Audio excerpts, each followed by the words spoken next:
Let me make my position perfectly clear. CM Punk, when I stole this title belt from you, I didn't steal it because I thought in my mind I deserved to be Ring of Honor champion. No, it's not about that. You see, all I really deserve is a shot to be champion. And if circumstances were different, I might have gone about it a whole different way. If Joe still held the title, I would go through the ranks like everybody else and earn my shot. If Austin Aries still had the belt, I would work my way up the ladder, just like everybody else has been forced to. But see, CM Punk, you are the Ring of Honor champion. And so you forced my hand. Every night that you've been in a Ring of Honor ring, you threaten that it's your last. You threaten that you're going to walk to Titan Towers with the Ring of Honor Championship belt. You threaten that you're going to walk right up to Vince McMahon as the Ring of Honor champion and give him a big old hug. Well, if you think I'm going to let that happen, you're out of your mind.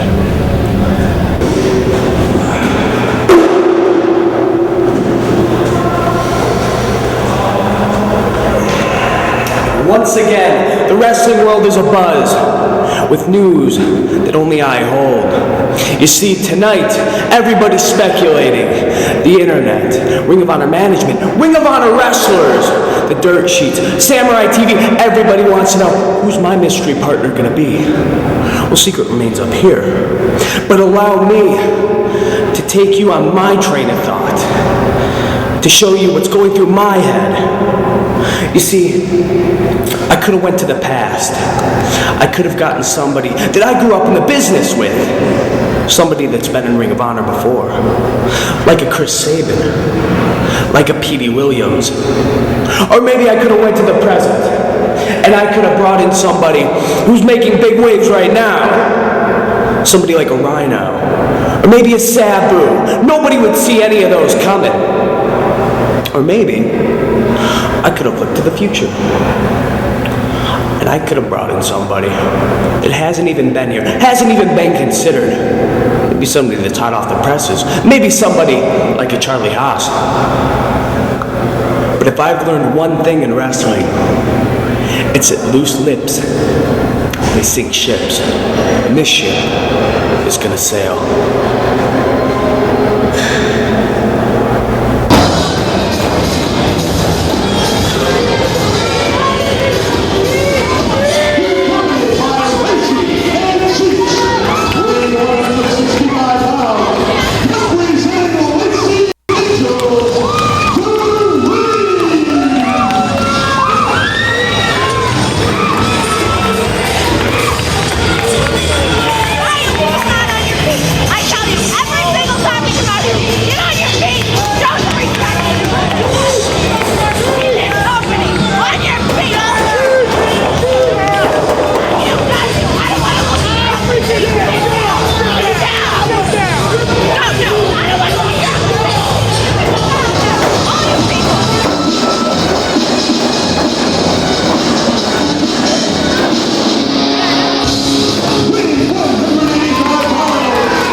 It is July 23rd, 2005. We are in Philadelphia, Pennsylvania.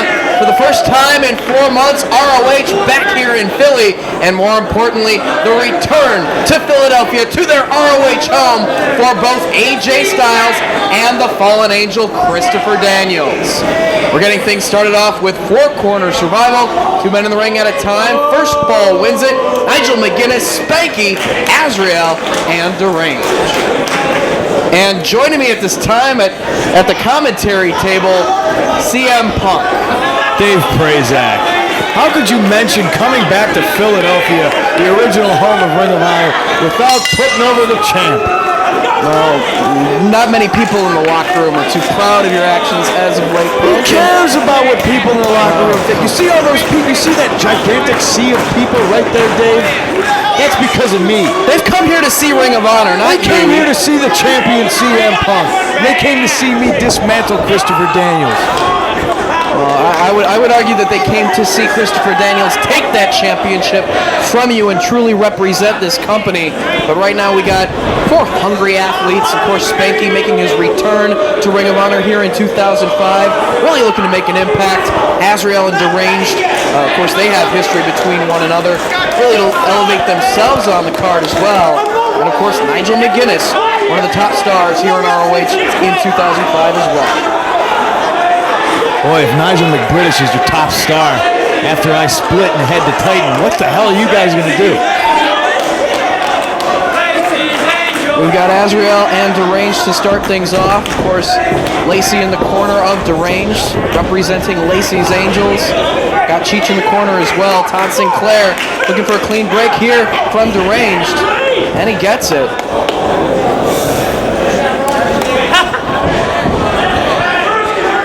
Big night here in Ring of Honor, Dave Prazak. This is my last night, I'll have you know. Yeah, I've heard that like 3 or 4 different times in the past month. It's your last night, and if you don't lose the title, you're going to walk away from this company That's with right. the championship. I'm glad you've been paying attention. How is there any honor in that? How do you choose to represent the promotion that has done so much for your career over the past few years? I built this place brick by brick, Dave Prazak. I will do with the belt what I see fit. And if it's leaving and going to Titan Towers with the championship or showing up on Raw, that's exactly what I'm going to do. You really don't care what's left with Ring of Honor if you were to leave with our title. No, I don't care. I don't care. Ridiculous. Deranged holding on to the hammerlock on Azrael. Trying to maneuver his way out of it. Wraps his legs around the head of Deranged. Cartwheels his way, staying on his feet. Very agile and takes a swat at Nigel McGuinness. Quickly maneuvering his way to the floor.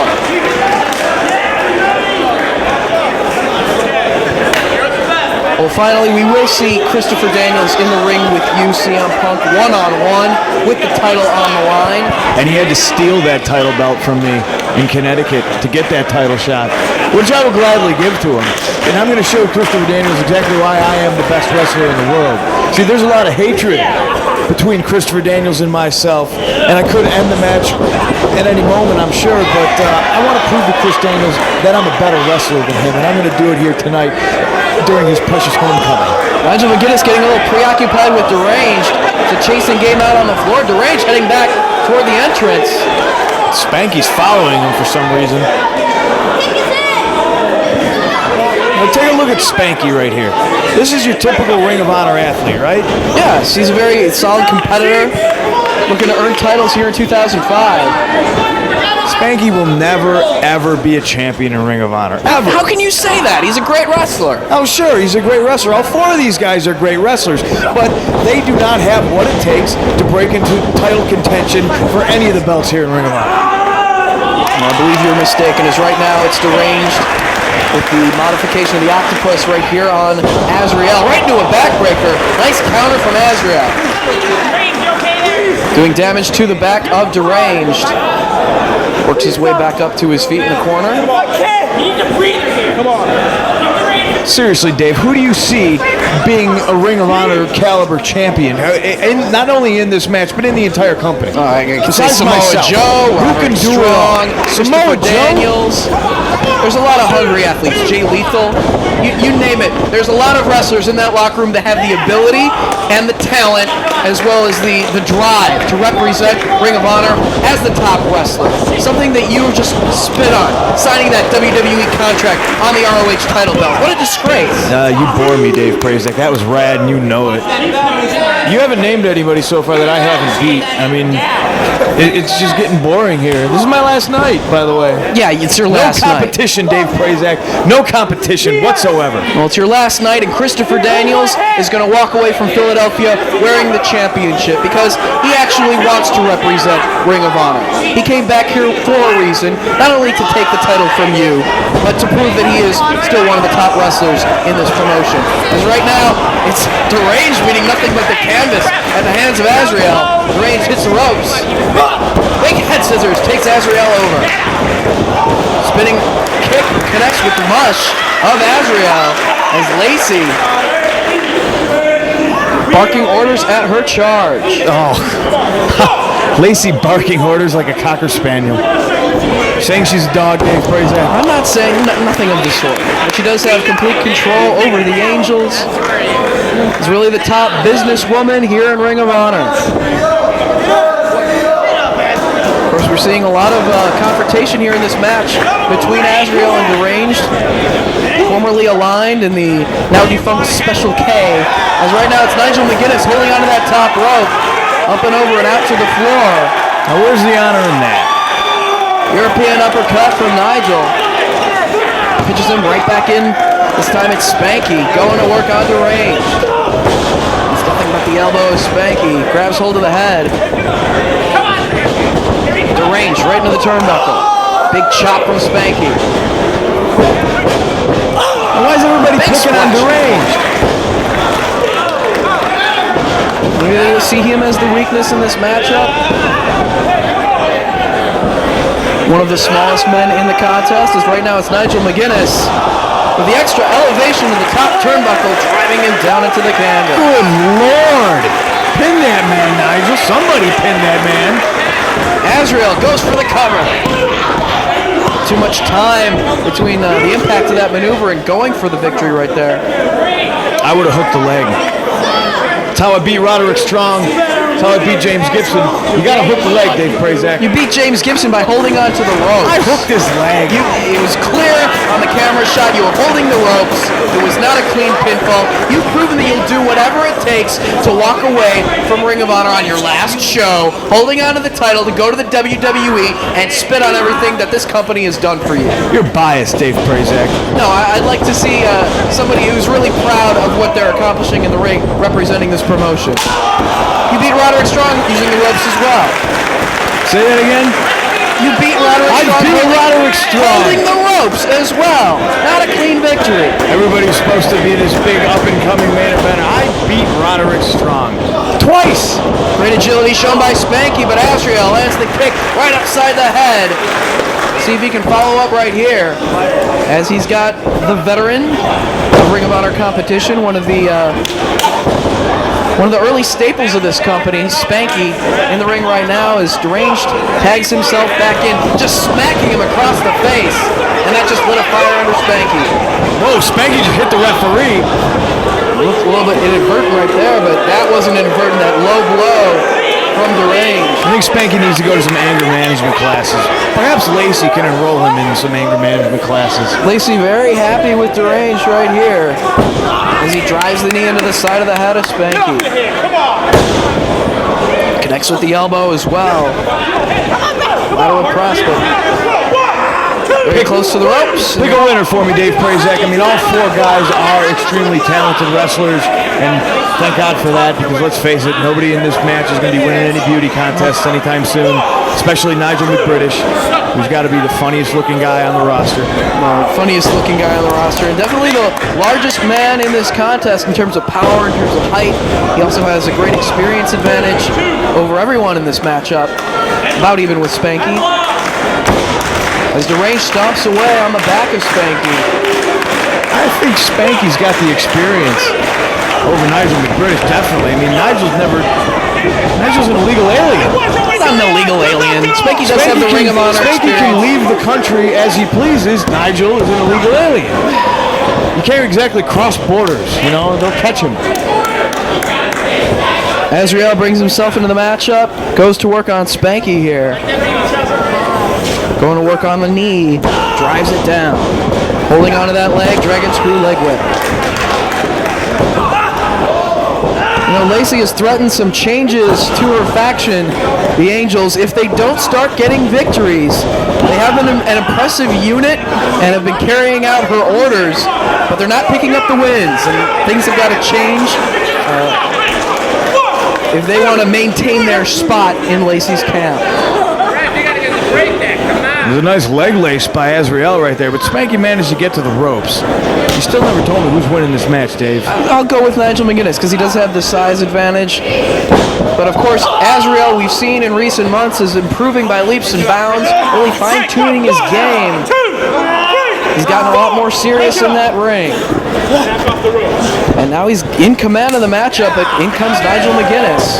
Spanky down. Snapmare takes Spanky right into the ropes, driving that leg into the ropes, doing more damage. Pulls him to the center of the ring and drives all of his body weight down across that knee, tying up the legs. World of hurt right now for Spanky, and he's got it in the middle of the ring, nowhere near the ropes to force a break. Indian Deathlock, Dave Prazak, made popular by former world champion Harley Race. This is what me and Harley got in common. We're both world champions. You try to compare yourself to Harley Race? Harley Race wasn't a disgrace to the titles that he held. Because right now it's Spanky trying to fight his way out of this hole with forearms. But Nigel, the double Greco-Roman knuckle lock, trying to force the shoulders of Spanky down. Keep him in a pinning predicament while putting pressure on those legs. Releases the leg lock, still holding onto the knuckle lock. Spanky right back to his feet. Not a smart thing to do with a busted knee. Nigel goes right to work on that arm. Spanky also clutches that knee. Spinning toe by Nigel. Spanky kicks him off into the turnbuckle. Azrael tags himself in and kicking away. How much would you say Spanky paid for that haircut? Why don't you focus on the caliber of action? Don't worry about his haircut. Trying to go for the monkey flip. His Azrael leg holds is his much too ground. weak. Places him up top. And again, doing more damage to the knee of Spanky. All the competitors in this matchup have picked that body part on Spanky and worked it over.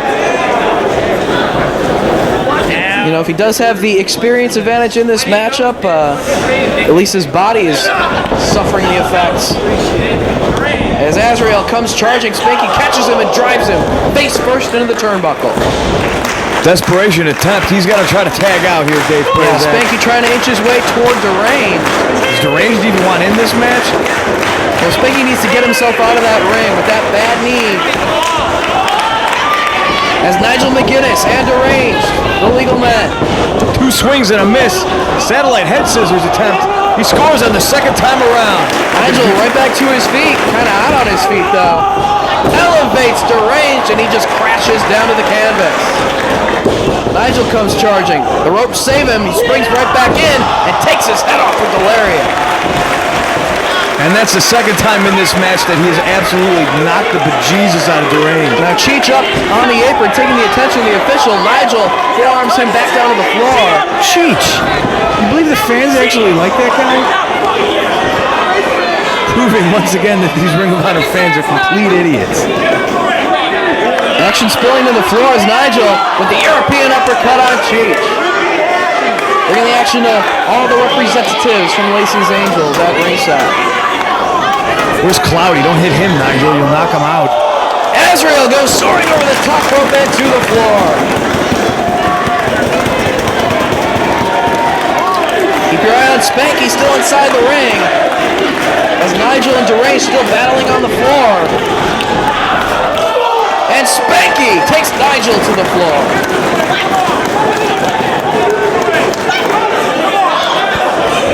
There were problems in the camp of Lacey's Angels. A bit of a disagreement between him and Lacey. Oh, God, listen to that voice. It's like fingernails on a chalkboard. Vertical suplex from Spanky on Deranged. Holding onto the head, picks him back up, going for another. No, neck breaker coming up. You know, Lacey is actually a medical mystery, Dave Prazak. What are you trying to say? She's the only woman that is constantly on her period. Constantly. It's anybody's ball game at this point in the matchup. All 4 men are down. And Azrael works his way back to his feet, clubbing away on the back of Deranged. Deranged sent into the ropes, ducks the clothesline, springboard, but Azrael just catches him out of midair and plants him. Azrael feeling the effects. Deranged with the running knee strike. Places him up top. What can Deranged have in mind? Suplex on Spanky from Nigel McGuinness. Jockeying for position on the ropes here.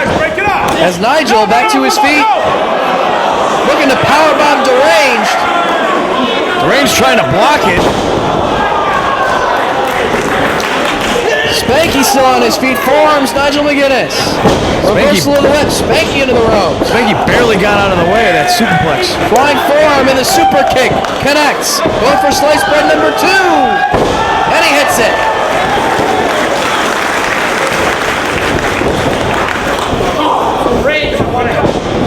Azrael with Spanky, backbreaker over the knee. Deranged back to his feet, going to work on Azrael.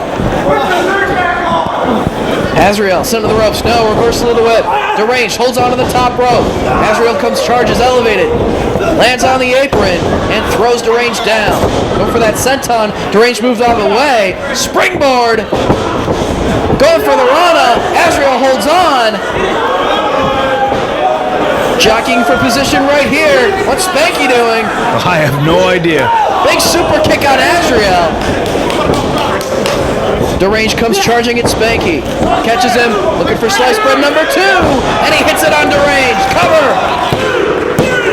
And that's 3. Spanky comes up with the victory.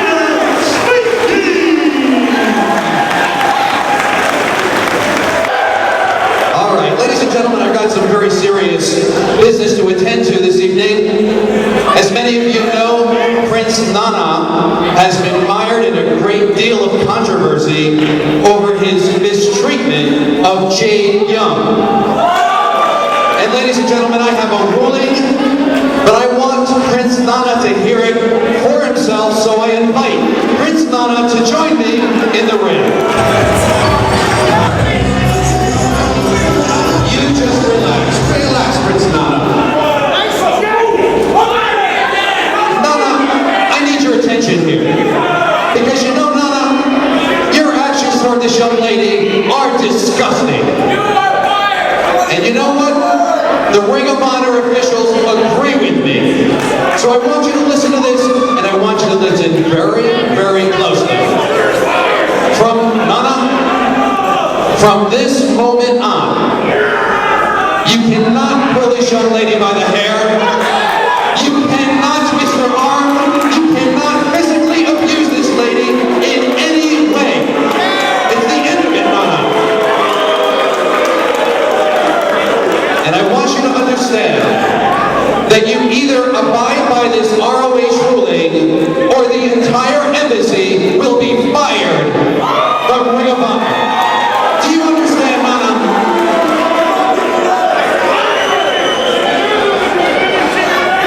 My good pleasure. And you all douchebag. You and the Ring of Honor officials, like this one right here with the forehead, the guy that don't even know what he's doing at ringside. Let me tell you something. I will abide.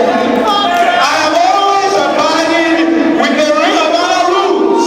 That's why I'm one of the people that have been here from the beginning.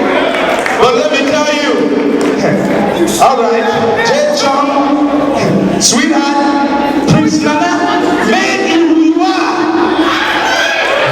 Where were you last year around this time? Huh? Where were you? But Jade, it's all right. If you want to go, if you want to leave a legacy that's going to build in professional wrestling forever, Jade, let me tell you, you can get out this ring and go back to Thailand, where you are from.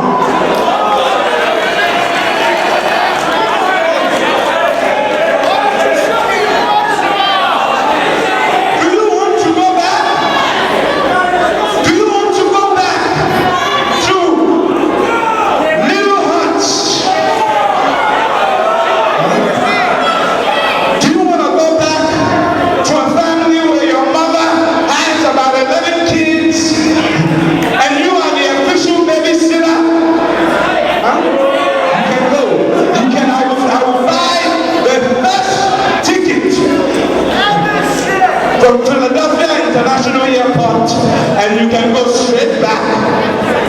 It's up to you, Jade.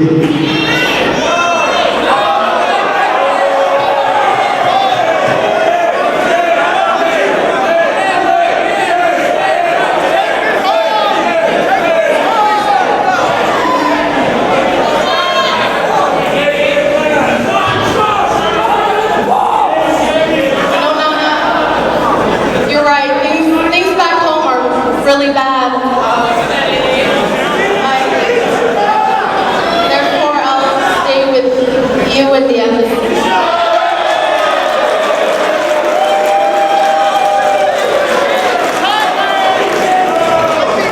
You know what, little girl? You did the right thing. It's okay. It's okay. All right. It's all right. I Kapera, since the ROH imbats no longer want me to be the lion that I am with my ladies, I'm gonna bring out Killer Crew. Come on out here, so this way we can end this out, and ROH can be happy, and we can all do what we're here to do, and make money and wrestle.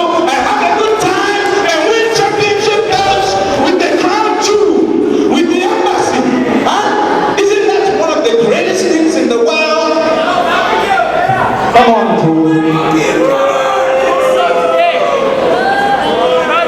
Since they no longer want me to put a hand on this young little girl,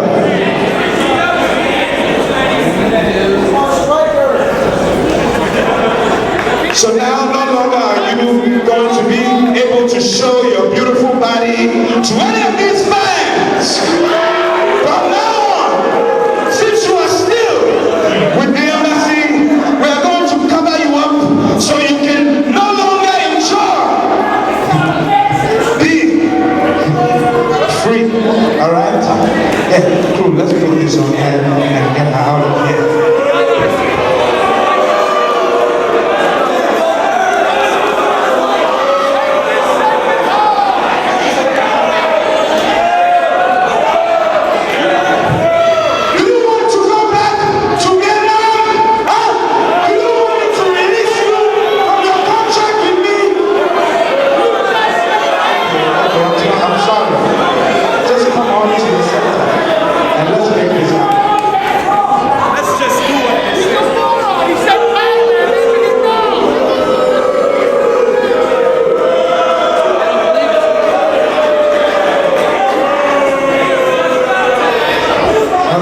Just do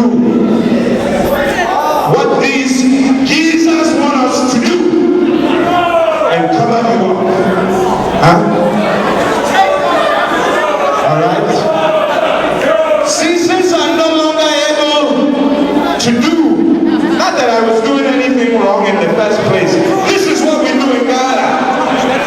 But since I will no longer be able to physically, I guess what they say, abuse her, I will do one better. Give me the royal.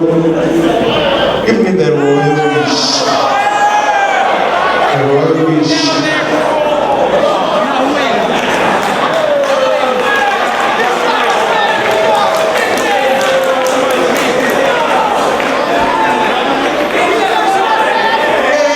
Hey, what do you mean?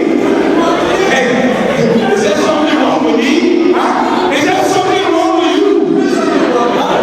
All I'm doing is following the guidelines. I'm following it. Huh?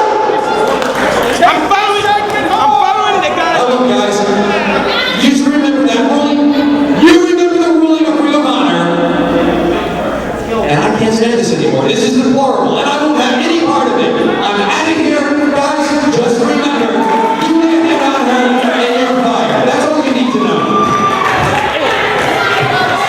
Okay, it's a deal.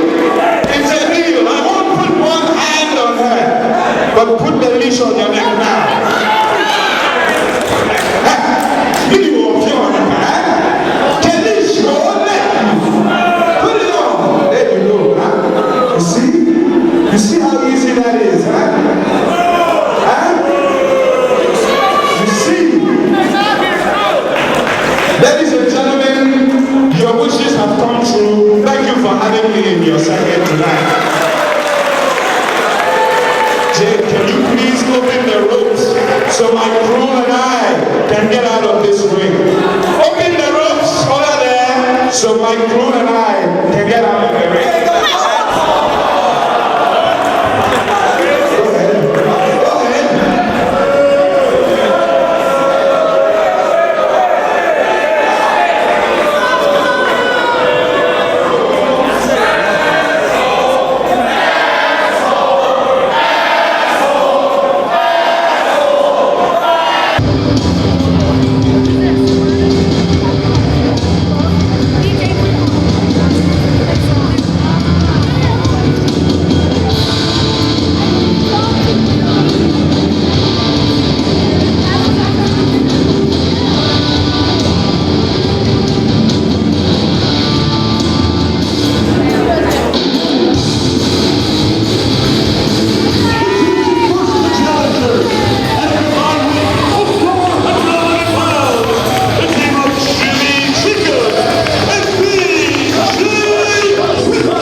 Tag Team Championship on the line as Luke and DeVito, the Carnage Crew, to defend against former champions BJ Whitmer and Jimmy Jacobs. I don't know who to make fun of first. There's four guys in here. You don't have to make fun of anybody. Oh, are you kidding me? Look at this. Look, is Jimmy Jacobs wearing glitter lipstick? Oh, that's his own choice, but it's Whitmer and Jacobs getting the rematch against the Carnage Crew. Of course, the Carnage Crew winning the Tag Team Championship in Manhattan and Escape from New York from Whitmer and Jacobs. The culmination of a 14-year career for DeVito, 11 years for Loke, finally attaining gold, the top championship, the top achievement in their careers. What are you laughing at? It's just 14 years and you win a tag belt? I had those tag belts last year. Yeah, and they've worked their way up the card, and they earned the titles. And tonight, it's Whitmer and Jacobs getting the opportunity to regain the championship. Carnage Crew successfully defending those titles in Ultimate Endurance last week in Connecticut. Well, there's a word that you don't really think of when you look at these two, endurance. Well, they are tough. You got to hand it to them. Good street fighters, good brawlers, and of course, DeVito very agile for his size. But this isn't street fighting, Dave. It's wrestling. Kicking away at the shoulder of BJ Whitmer. Jockeying for position right here is Whitmer. Looking to roll up low. He holds on to the top rope. Comes charging. Whitmer catches him, blocks. And DeVito just right into that steel barricade, bends it in half. Jacobs back in the ring, connects with the flying forearm shot. Jacobs connects with several jabs to Loke, winds up. And down he goes. Now, for a small frame competitor, Jimmy Jacobs has got a lot of fight in him. He's a woman. He's not a woman. Good teamwork right there from the Carnage Crew. Backdrop powerbomb combination. Jacobs and Whitmer, very successful tag team champions, successfully defending those titles against all the top teams, representatives of the Second City Saints, of course Generation Next as well, the Embassy, Lacey's Angels. Man, I've beaten all these guys. Right now, it's DeVito in control. Lateral press on Jacobs, kicks out. That's very impressive that somebody so round can throw a nice drop kick like that. Like I said, he's very agile. He is very agile. Fly off the ropes as well. He's also probably very drunk. Well, as the t-shirt says, fat, drunk, and pissed off. T-shirts! They wear T-shirts, Dave! Yeah, but they're wearing the gold as well. 14 years in the business. It's such an accomplishment that you can wear a T-shirt. Accomplishment is wearing the titles, representing Ring of Honor as the top tag team. As right now, Loke connects with the back heel kick on Jacobs. There's a tremendous 4-inch vertical shown by HC Loke right there. An accomplishment would be seeing the inside of a gym, Dave Prazak. Or maybe for Jimmy Jacobs to not dress in drag when he comes to the building. He was wearing high heels when he showed up. He was not. He was. Did you see him? DeVito just choking away on Jimmy Jacobs, utilizing that bottom rope. Listen, be quiet. You can almost hear the banjo music playing in BJ's head. There's no banjo music. Chinlock applied by DeVito in the center of the ring, looking to wear Jimmy Jacobs down. They're like the odd couple, Jimmy Jacobs and BJ Whitmer. Some of the fans have referred to the team as Hillbilly G's Huss. It's not the official team name necessarily. Man, whoever started calling him Hillbilly Jesus is a genius. Just really wrenching back on that chin lock. And I bet he's a damn fine-looking young man. And a good pro wrestler. Referee Mike Keener checking on the condition. See if Jimmy Jacobs has been worn down enough here. Good opportunity for Jacobs and Whitmer. You see Whitmer there on the apron, clapping along like it's a jamboree. Shots to the midsection. Breaks free of DeVito. Jacobs off the ropes. Gets caught by DeVito and planted right in the center of the ring. And you don't got to be agile for that. You just got to be powerful. And that's exactly what DeVito is. Never backs down from a fight. And very smartly, the Carnage crew cut the ring in half, keeping the small frame Jimmy Jacobs away from his powerful tag team partner, BJ Whitmer. Very powerful, that horse-like man. And now it's Loke, keeping Jacobs grounded again, trying to take away his energy. But as we've seen on many occasions from Jacobs, he's got a lot of fight in him, a lot of heart. Oh yeah, all these guys got a lot of heart. James Gibson had a lot of heart. Until he spilled his blood all over Connecticut. Another tag, DeVito, the legal man, has hold of the head of Jimmy Jacobs. Places him up top. Oh, thank God this is my last night. Are you sure? Are you sure this is your last night? Positive, 100%. I wouldn't lie to you, Dave Prazak. This is the last time you're going to see me in Ring of Honor, and I will be leaving out the front door with the championship. Superplex from DeVito. Look, drops the elbow off the opposite turnbuckle. But Jacobs able to kick out. He needs to make the tag here. We got a fresh BJ Whitmer waiting on the apron. See if they can avenge the tag team title loss in Manhattan.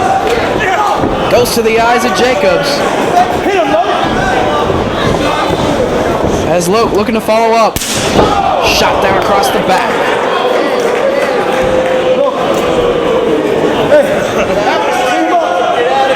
Jacobs nursing that back.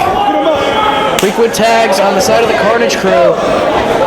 Speaking of nursing, you think if you squeeze Loke's boobs, they'd give milk? Oh, come on! Just stop. He looks pregnant. DeVito up top. This could only end badly. Oh, Jacobs into a victory roll, but only gets two. Nice counter with a double team strategy, and he makes the tag. BJ Whitmer, the legal man. Clothesline for Loke and DeVito. Whitmer going to work on both members of the Carnage crew. DeVito sent to the ropes and gets met with the elbow. Boot to the midsection to Loke. Whitmer with the vertical suplex, holding onto the head. Going for a second. Northern Lights. Nice bridge. BJ DeVito Whitmer breaks it up. BJ Whitmer's a house of fire. DeVito now with Whitmer. Whitmer holds on. Boot to the gut. Off the ropes he comes. Connects with the boot. Down goes DeVito. Loke back. No, Jimmy Jacobs powerbombed by his own partner. Extra impact on that senton, effectively. Jacobs out to the floor is now Loke with Whitmer. Neckbreaker connects. Now Loke looking to climb the turnbuckle. Well, he figured DeVito was going to crash and burn earlier, so why not him? All the way up top goes Loke. and connects with the front flip senton. DeVito up top, moonsault. Oh, this is it. Cover. No, he kicks out. Not enough to retain the tag team championship here in Philly. I am a little bit shocked, Dave Prazak, because I've beaten BJ Whitmer with a whole hell of a lot less than that. Carnage Crew looking to finish off Whitmer here. I'm trying to think of all the times I beat BJ Whitmer, and it's just like, man, this is a whole lot of times. Whitmer trying to block the attempt here. Jacobs going to work on DeVito now on the second rope. All the way up top goes Jacobs. Top rope Rana. Move to the midsection, going for the contra code. Up, up, down, down, left, right, left, down he goes. Cover. No, only two. Jacobs taking issue with the referee's count, but only two. And wasted too much time arguing with the ref. Took his eyes off of DeVito, who goes back to work on Jacobs. DeVito now places Jacobs up top. Shot down across the back. DeVito to the second rope. DeVito trying to kill Jimmy Jacobs now. BJ Whitmer comes to Jacobs' aid. Oh, jeez. Whitmer now. Super Contra Code. Whitmer and Jacobs regain the Tag Team Championship. But you can always say that the Carnage Crew did hold ROH Tag Team Gold.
showtime, getting trios tag team action underway as Samoa Joe and his protege Jay Lethal team up with James Gibson to take on the Rottweiler.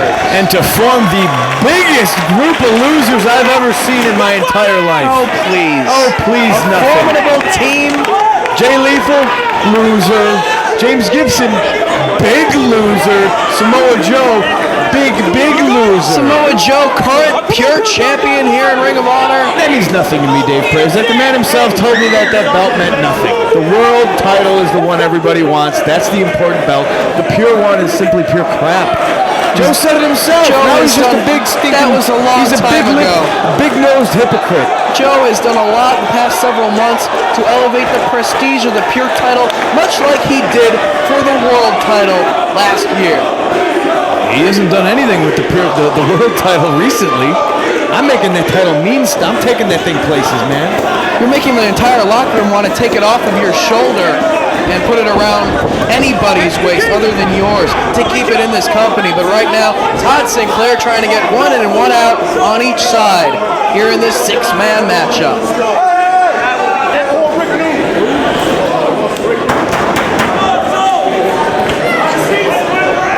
Ricky Reyes, Low Key, and the notorious 187 Homicide accompanied to the ring by Julius Smokes, wielding that baseball bat. There's a return of Ricky Reyes right here. Another homecoming of sorts. And man, he looks to be in great shape. Formerly one half of the ROH World Tag Team Champions. Gonna start things off with Samoa Joe. Lots of history here between everybody. Joe Joe and Homicide, Joe and Key, Joe and Fishhead. Fishhead. Reyes. Of course, Jay Lethal suffering that neck injury at the hands of Low Key and Homicide at Manhattan Mayhem. The Cop Killer double stomp combination. One of the most vicious maneuvers ever in a professional wrestling ring. What about when I choked him out? That was awesome. Reyes trying to maneuver his way back to his feet, takes Samoa Joe down to the canvas. Comes up with the chin lock. It'll be interesting to see what Reyes is going to try to do in this match to impress Ring of Honor officials, because you know he wants to stay here in Ring of Honor. Hasn't been here in a while, and conspicuous by his absence is the other Rottweiler, Rocky Romero. Shoulder tackle by Joe. Reyes hits the ropes. Goes through the legs of Joe. Drop kick connects, but Joe staying on his feet. Reyes, some lethal kicks, but not having much of an effect on Samoa Joe, who catches him and plants him right on his neck.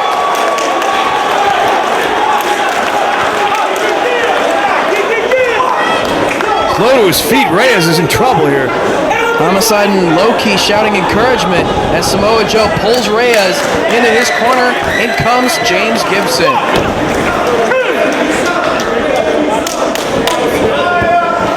Gibson really taking you to the limit last week, CM. Oh, you gotta be kidding. You've gotta be kidding me. Oh, come on. He gave it everything that he had. He spilled his blood. So did you. And at it the wasn't hands of enough. James And it Gibson. wasn't enough. He didn't take me to any limit. You had to use the ropes to finally get that victory. You couldn't do it cleanly. That's all there is to it. As right now it's Low Key tagging in. He and James Gibson stand across the ring from one another. You know, I don't agree with a lot of things Low Key has done here in Ring of Honor. Or I don't see eye to eye to him as a person. At least he's not a loser like James Gibson. Low Key wins. James Gibson has been called by many the MVP of Ring of Honor in year 2005.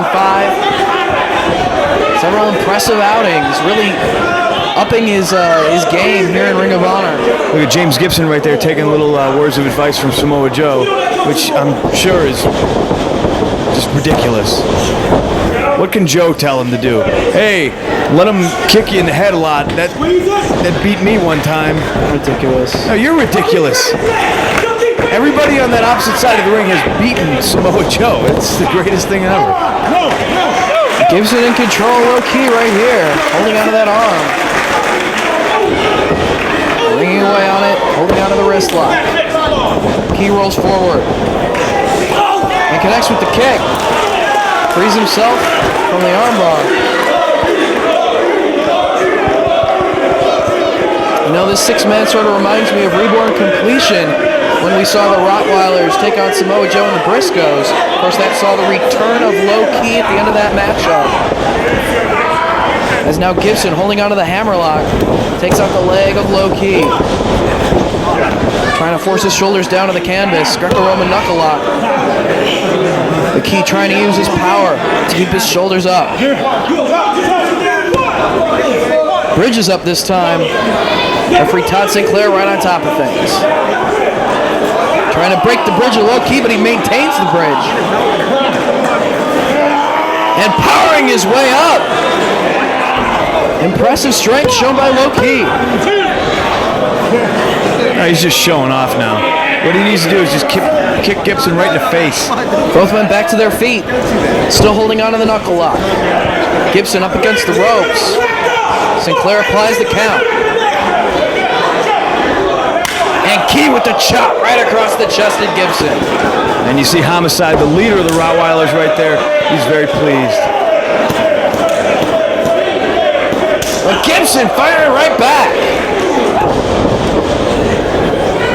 Is this the first time these two have ever met in a ring? I believe so. Who cares? Ki chopping away at the chest once again. Gibson sent to the ropes. Comes off. Ki catches him. Gibson staying on his feet. Neck breaker. Down to the canvas goes Low Ki. And Gibson tags in Jay Lethal. Well, that was a mistake. If there was ever a weak link on any team, anywhere in the history of the world, it's right here. It's Jay Lethal. Oh, come on. He's a hungry young athlete, former pure champion here in ROH. Oh, he's an up-and-comer, and he's got a lot of heart, but he's a loser. Low Ki tags out. He wants none of Jay Lethal. It's a very appropriate color he's wearing there, Dave Prazak. Green. Not green like the millions I'm going to make. Oh, please. He may be the least experienced wrestler in this matchup, but he is very formidable in that ring as he sends Ricky Reyes in. He ducks his head, gets kicked right in the shoulder, and now Reyes going to work. But Lethal firing back. Uppercut, chop. Off the ropes comes Jay Lethal. Duck of the clothesline, belly to back suplex, and drops Reyes down. Lethal with the cover. Now he kicks out.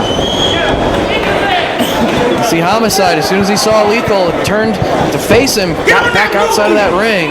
Of course, Lethal wants that elusive win over Homicide or Low Ki. You know, so much history there. Dave Prazak, it's just that I'm just on a different level than everybody. Yeah, you believe that. It's true. The thing that you don't understand is you're the only one who believes that. Come on, break it up. Ask any of these fans, ask anyone else in that locker room. Ask Jay Lethal. Ask James Gibson. Samoa Joe connects with the kick. You can ask Reyes right now, but I don't think he's much for speaking at the moment. Not at all. Nice teamwork shown by Lethal and Joe. Samoa Joe picks Ricky Reyes up. I'm the best wrestler in the world right now, Dave Prazak. Trademark combination of maneuvers from Samoa Joe. Can't keep him down for the 3 count.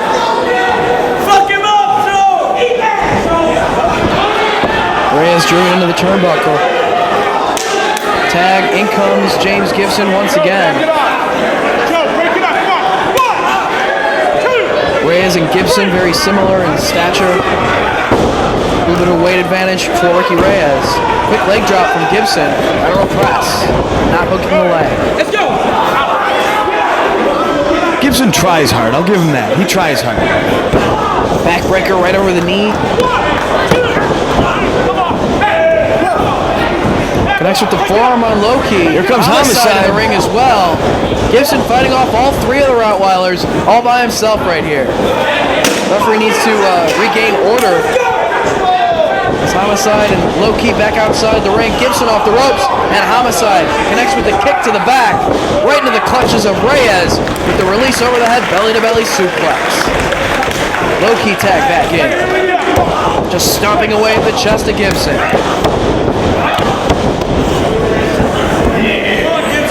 So I suppose you think Samoa Joe and James Gibson and what's the other guy's name? Jay Lethal. Yeah, Jay Lethal. I suppose you think they're going to win this match, right? I'm not gonna actually pick a winner because the Rottweilers are one of the most dangerous teams. They are On the ROH roster.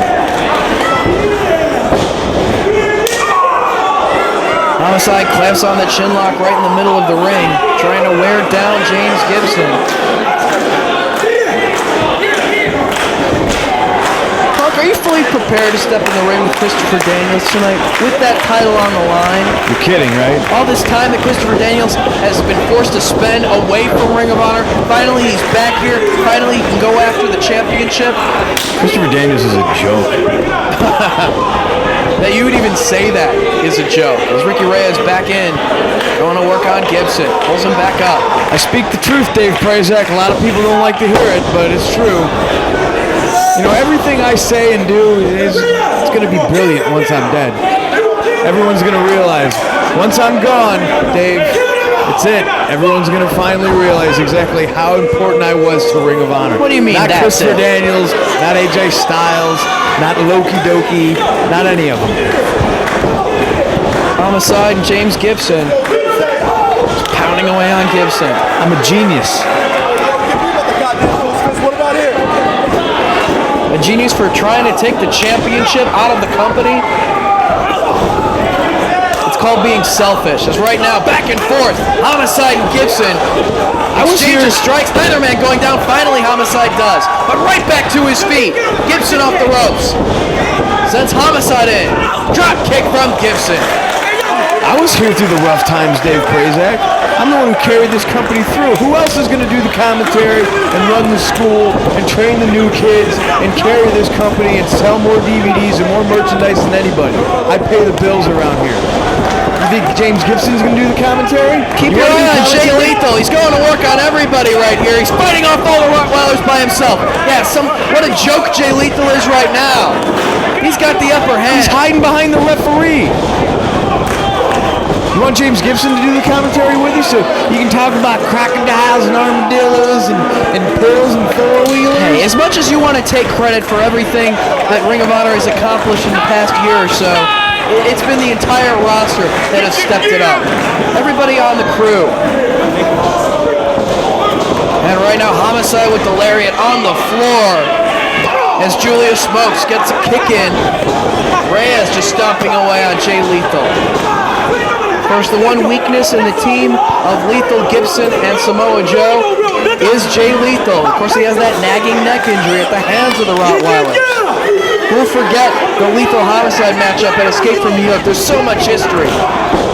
You know it's Lethal. He wants a victory over any of the Rottweilers, especially Homicide or Key. Not Right now, gonna it's happen. Reyes tag back in. Simply not going to happen. You can't even beat Ricky Reyes.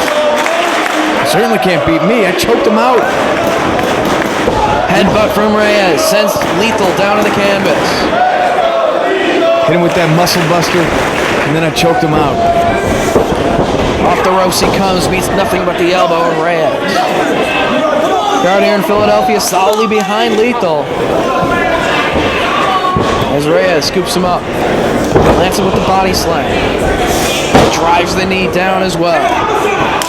Homicide tag back in.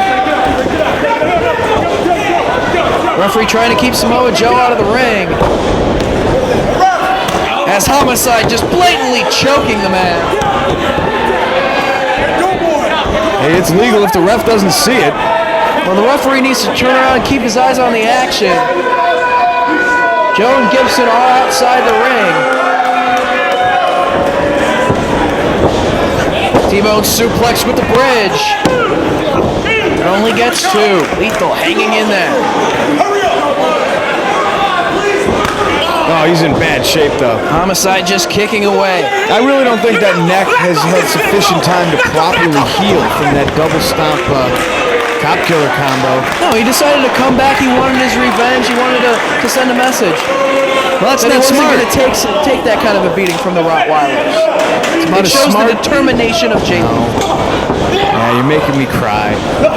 Up to the second rope he goes. Homicide follows. Ace Crusher off the second. That's it. Homicide not going for the cover. Tags Reyes back in. And again, driving that knee. Talking a little trash in the direction of Samoa Joe and Gibson. Grabs hold of the head of Lethal. Vertical suplex coming up. Drops him over the top rope. As Julius Smokes barking instructions. Low key tag back in. Handful of hair. Grabs hold of the head. And again, dropping the midsection of Jay Lethal on the top rope. And kicking away at the chest. It seems like Low-Key's trying to soften him up for that double stomp he does off the top rope.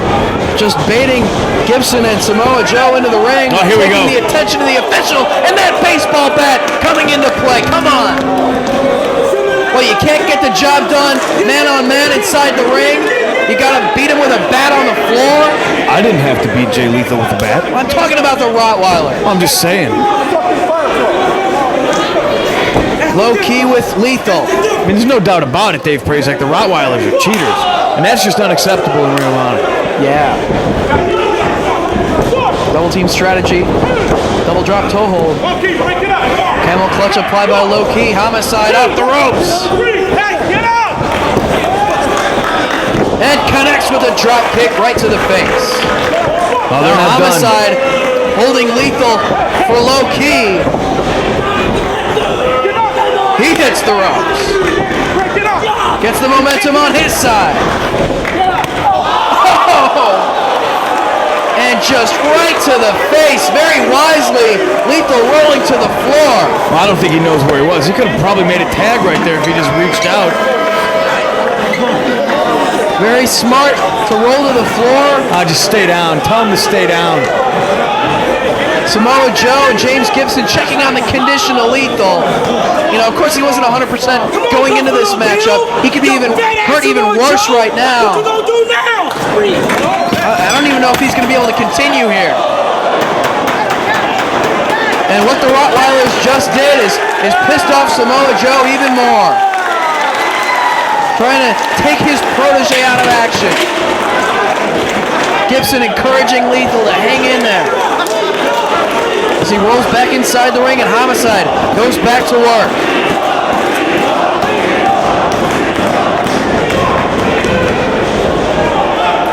Pin attempt broken up by Samoa Joe. Of course, Low Key caved in Lethal's face last time in Philadelphia. He may have done it again, and he's got him in the ring. Going for the suplex. Lethal blocks it and connects with the running suplex. He needs to tag out. He's right there. He's going to do it, Dave. Inching his way toward the corner. And he tags Samoa Joe, the legal man. And he's going to work on all three of the Rottweilers. Ricky Reyes sent to the ropes. Big power slam from Joe. Homicide with forearms for Samoa Joe. Homicide off the ropes, but he takes out his legs. Joe pitches Reyes to the floor. Back senton from Samoa Joe. Well, that could kill a man. No, Low Key breaks it up. Joe with Homicide. Looked like he was going for a powerbomb, but Homicide maneuvered his way out of it. Gibson in with the crossbody. Knocks Low Key off the apron for good measure. Boot to the midsection. Homicide off the ropes. Back body drop from Gibson. Forearm sends him down. Gets a shot in on Reyes as well. Homicide trying to block the attempt at Gibson. Jockeying for position right here. Boot to the midsection. DDT. Holding onto the head. Butterfly in the arm. Submission applied by Gibson. Will Homicide be able to stand this? Referee checking on his condition. It's going to take a lot more than that to make a guy like Homicide tap out. Homicide trying to inch his way toward the corner. Low Key. Springboards off the second and connects with the kick right to the side of the head of Gibson. I haven't seen Low Key pull that one out of his bag of tricks in quite some time. Jay He's got to be Lethal feeling desperate. Wait a second. Running clothesline and a second on Low Key. Lethal's had some time to regain his energy out on the apron. Low Key into the buckle. Lethal comes charging with the forearm strike. Low Key reverses the Irish whip. Lethal off the ropes. And connects with the leg lariat. Just rolls right over Low Key. Key back to his feet. No, he's still hurt, Dave. Softening him up. Gut wrench suplex from Lethal. Looking to take a chance, climbing up top. What's the kid doing, Dave? He's not going to hit the headbutt. Jay Lethal. Missile drop kick off the top rope, connects with low key. Lethal getting his second win. You know how much he wants this dragon suplex. Oh, but Homicide comes to the aid of low key. Lethal desperately wants a pinfall over either Homicide or low key to get his revenge on the Rottweiler. That's not going to happen. Double team strategy. Key and Homicide going to work on Lethal. Into the corner he goes. Grabbing hold of the legs. Setting up Ricky Reyes. Connects with the kick right to the face. Even more damage done to the face of Jay Lethal. No, Homicide just called for it. You know it's coming.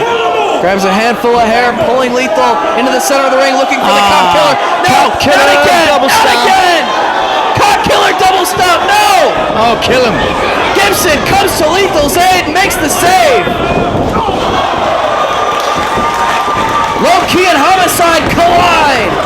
Gibson trying to capitalize. This match is absolutely breaking down. We need Kicking more than away one at the official. midsection of Low Key in the corner. Samoa Joe going to work on Ricky Reyes here. Headbutt. Forearm strike. All 6 men in the ring. Samoa Joe now directing traffic, it seems. Guys, break it up. Come on. Gibson and Jay Lethal going to work on Homicide and Low Key. But Homicide holding onto that top rope. All 3 men hold on to the ropes. The Rottweilers come charging and get dumped to the floor.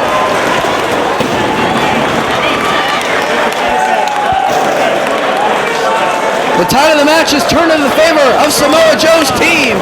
See if they can maintain the advantage. They all hit the rope.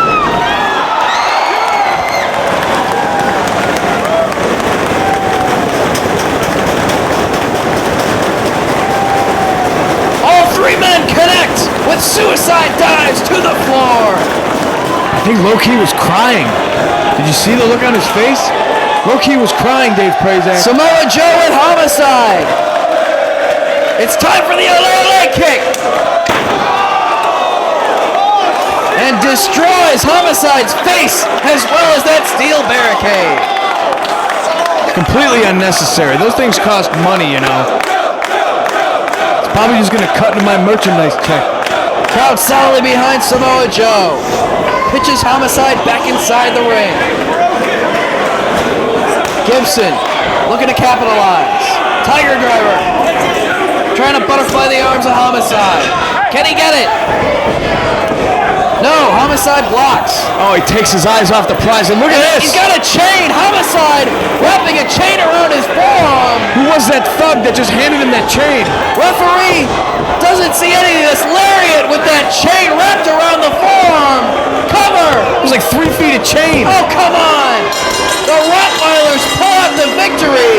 The referee didn't see the chain wrapped around the forearm, and the Rottweilers get the victory.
Hey everybody, Gary Michael Capetta. We're in Philadelphia. It's intermission time for homecoming. But before we do our interview, did you see Entertainment Weekly? Ring of Honor. Oh yeah, big coverage with Husker Du and Bob Mould. But right now, ladies and gentlemen, I think there's some dissatisfaction one more time. Lacey's Angels, what's going on with you guys? Dissatisfaction, that can't even describe how I'm feeling right now. I can't believe, no. You're holding your neck. Oh, are you hurt? You lost again. Maybe if you won, you wouldn't get hurt so much. Maybe if you were in the gym, maybe if you were training. Well, maybe if you would have... No, maybe nothing. Maybe nothing. You guys. Whoa, I didn't lose. Yeah, you're included in this. You know, I'm so frustrated with you right now. I'm gonna have to put you on suspension. I mean, that's it. Are you kidding? No, I'm not kidding. I mean, if things don't get better, I'm gonna make some personnel changes. Suspend me? Well, I just did.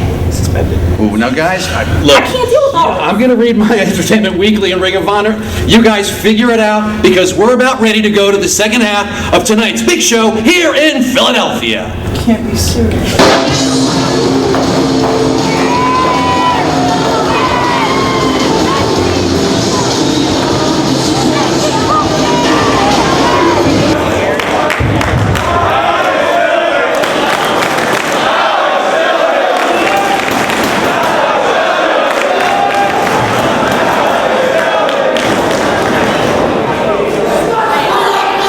Ever since what? This building in December, I've been going around making apologies, trying to get everybody to be on my good side, and what's it done? Absolutely nothing. What's it got me? It got me a tag partner delirious, a kid who thinks he's a lizard. I mean, for God's sake, let's be honest here. He's definitely not a lizard, okay? But you know what? People make their own decisions. They can live with that. I can live with mine. The fact of the matter is, this is a wrestling business. And by business, I mean the main goal is monetary issues.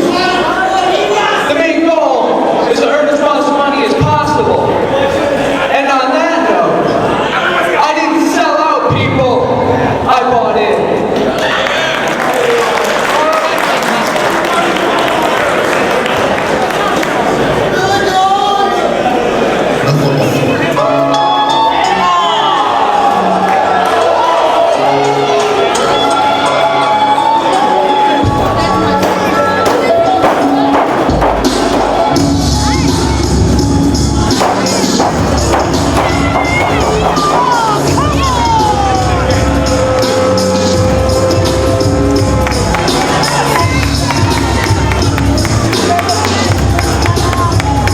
Prince Nana, 2005, remember?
Generation Next.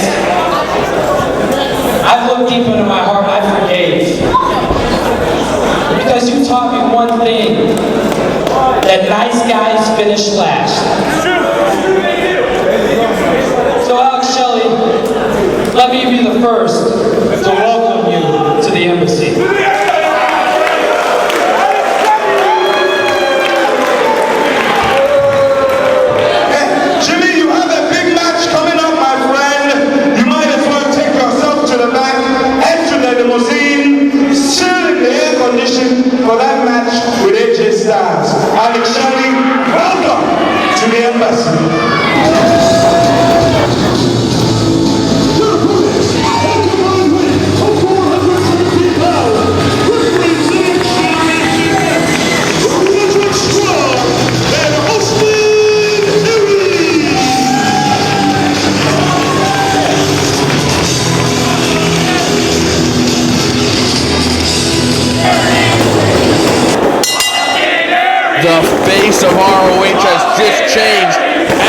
Shelley with a bombshell.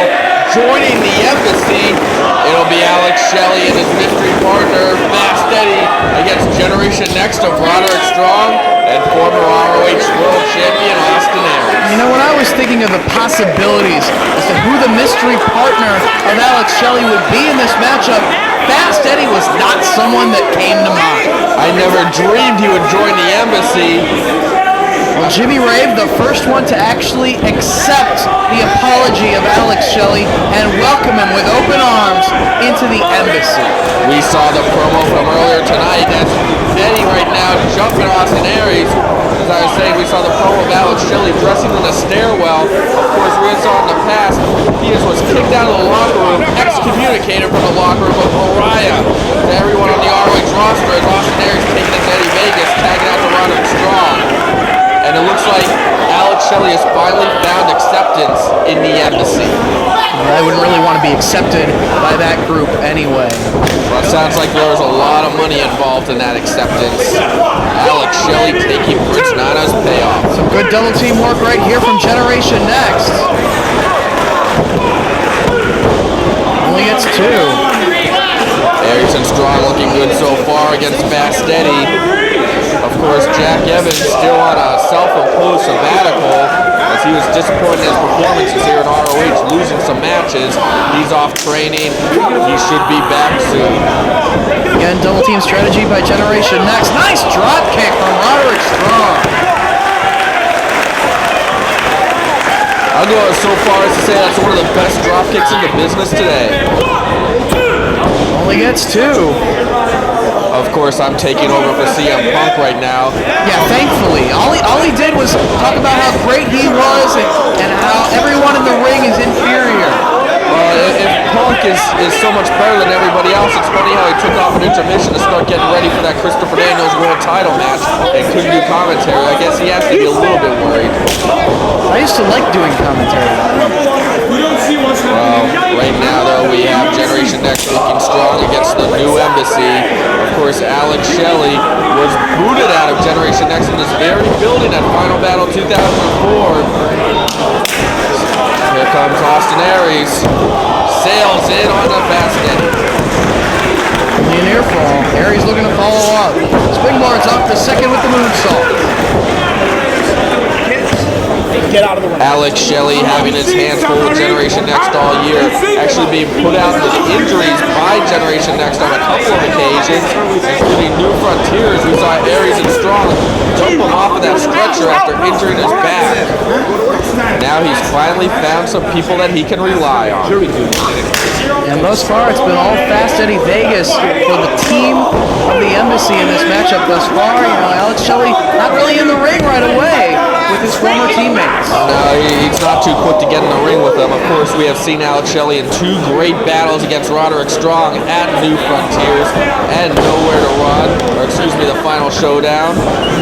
And we saw him against Austin Aries, taking Austin Aries to the limit, almost winning the world title at Manhattan Mayhem. Roderick Strong with Fast Eddie, reversal of the Irish whip. Strong and off the ropes, but Killer Cool from the floor trying to trip him up. Through to the midsection. Now it's Fast Eddie. Fisherman suplex. No! Drives him down right across the knee, dropping the neck and the head of Roderick Strong. I don't know if our camera caught it, but I believe that Alex Shelley interfered on the outside with the knee to the back of Roderick Strong, giving Fast Eddie the advantage. Forearm shot. Got him backed into the corner. Chop right across the chest. Doesn't want to get into a chop exchange with Roderick Strong. Another vicious chop. But he does have the upper hand at the moment. Picks him back up in the corner. And again. Fast Eddie showing that he can chop. Fast Eddie spitting in the faces of all the fans when he joined the embassy. And Roderick with a little payback. That's a lot of payback. Just lighting up the chest of Fast Eddie. Roderick reaching to make the tag to Austin Aries. Not quite close enough. As now Fast Eddie into his own corner and tags Alex Shelley in. Alex Shelley getting forgiveness from Jimmy Rave, joining the embassy, taking the payoff. Why would you want to associate with Prince Nana and especially with the recent treatment of Jay Chung? Why would you want to associate yourself with that if you're Alex Shelley? Well, I know he wants acceptance, but who wants that kind of acceptance? I think he wants the money, and obviously he has no soul. He doesn't care about what happened. Whoa! And right now I wouldn't want to be the face of Roderick Strong, and Shelley quickly tags out after Austin Aries makes the save for his partner. You know, Shelley really never acted differently. I mean, he's the one who orchestrated all those attacks when he was a member of Generation Next. He's a man of very low morals, and I think that's why he doesn't care about Prince Nana's treatment of Jay Chung. I mean, we've seen Gary Michael Capetta earlier tonight storm off. We've seen the Outcast Killers quit the embassy and thus ROH because they didn't want to be a part of this. Roderick back to one leg, chops away at the chest and makes the tag. Austin Aries tagged in. Ducks underneath the clothesline attempt. Connects with Shelley, knocking him off the apron. Now it's Aries. Drives that elbow down across the chest of Bastet. Climbing up top. He's in the wrong corner.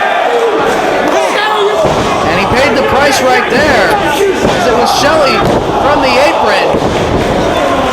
Leads him right into that German suplex. We got a cover. Roderick in to break it up. And Prince Nana having words over in the corner of Generation Next. Absolutely disgusting that he has Jay Chung on a dog leash. How demeaning is that? I mean, even Matt Hardy was disgusted at the embassy, and he kept Prince Nana from hitting Jay Chung. I think, whoa! Austin Aries just elevated. He lands on the ropes.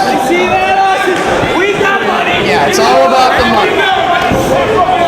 It's very clear just how much respect means to Alex Shelley. All he cares about is dollar signs. You know what's kind of funny is a couple of weeks ago I'd escaped from New York, and look at this tactics by the embassy, choking out Austin Aries, double teams. Or Nana dragging Jay Chung on that dog leash, it's making me sick. As I was saying, there's escape from New York. Prince Nana actually going to Austin Aries, making him an offer to merge Generation Next and the embassy together. Austin Aries turning him down. And perhaps that's one of the things that precipitated Alex Shelley joining up here. Bravado around the head with Aries at a seated position. You know, come to think about it, Shelley and Jimmy Rave are showing a lot of teamwork in that four-corner survival on Escape from New York. That's very true. Maybe a little bit, laying the groundwork for this alliance here. As right now, Austin Aries fighting back. Meets the elbow and right back down to the canvas he goes. Shelley just kicking away. You know, I wonder if maybe this was some kind of setup for Generation Next. Could be the case. Shelley and Rave, there's no reason for Shelley to be in that four-corner survival. And he just joined it. And he joined it when Roderick Strong, departed from the match before it began in order to slide into that title shot against Punk. It all falls into place. It all makes sense now. It looks like this was a plan, something in the works for a while. Fast Eddie with the advantage. Push for the cover. Open hand strike to the back. Roderick Strong breaks up the pin attempt. And that'll definitely get Fast Eddie's attention and break up a pinfall attempt. Next with the knee to the side of the face of Austin Aries. Fast Eddie, hold of the head. Elevates him and drives him down across the leg. Of course, this isn't the last as we get a cover. This is not the last that you will see of the embassy tonight, as Jimmy Rave is scheduled for that street fight against AJ Styles. AJ finally making his return to ROH in Philadelphia. It's truly a homecoming, both for AJ Styles as well as Christopher Daniels. Right now, Austin Aries in the wrong corner in the embassy. I can't believe I'm saying Alex Shelley with the embassy. They are taking advantage of it. And he's got his boot right across the throat of Austin Aries. Fast Eddie pulling back on the chin. The embassy down. I offer you gold. I don't think he can. And right now, Prince Nana having words for Austin Aries over the fact that Aries turned him down. Aries, though, fighting back. Trying to fight his way out of the corner of the embassy. But Shelley drives him right into the turnbuckle.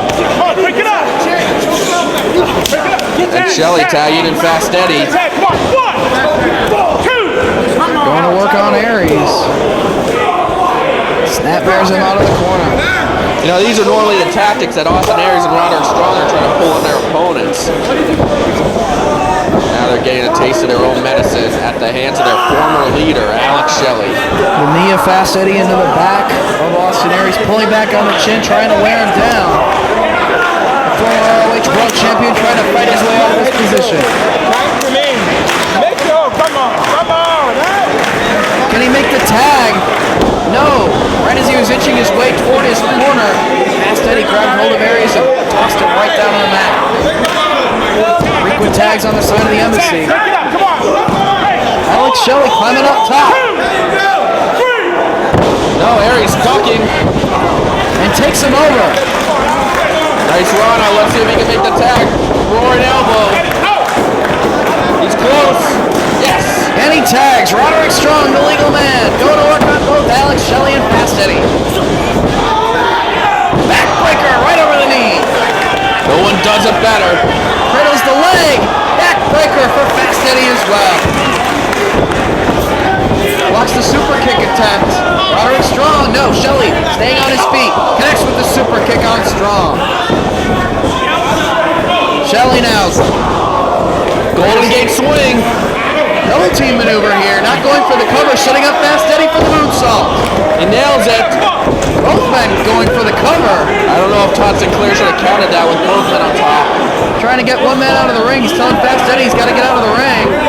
As Shelley now with Roderick right into the turnbuckle. Moves out of the way. And Strong tagged in Aries. There's that explosiveness of Austin Aries. Connecting on both members of the embassy. Cover by Aries. No, only two. Aries still feeling the effects of the punishment he took earlier. He might be calling for a brain buster. See if he can get it on Shelley here. Trying to block. Fast Eddie with the forearm to the back. Roderick sends Fast Eddie to the floor. Going for shell shock. But Roderick connects with the big boot. Backbreaker. Aries is going up 450 time. And he connects.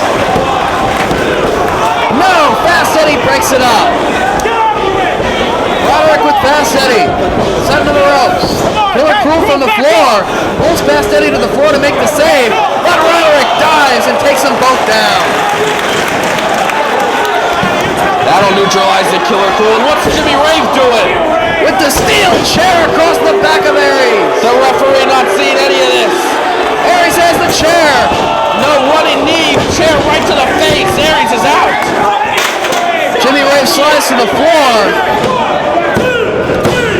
And the embassy gets the victory. Give the assist to Jimmy Rave. Alex Shelley getting a small measure of revenge, finally pinning Austin Aries. Pinning Austin Aries, but with help from Jimmy Rave, who's now putting the boots. Oh, come on. And they're attacking Generation Next. It wasn't enough for them to win the match. They're trying to lay him out. They're trying to injure him. The embassy just putting the boots to Aries. I hear some familiar music.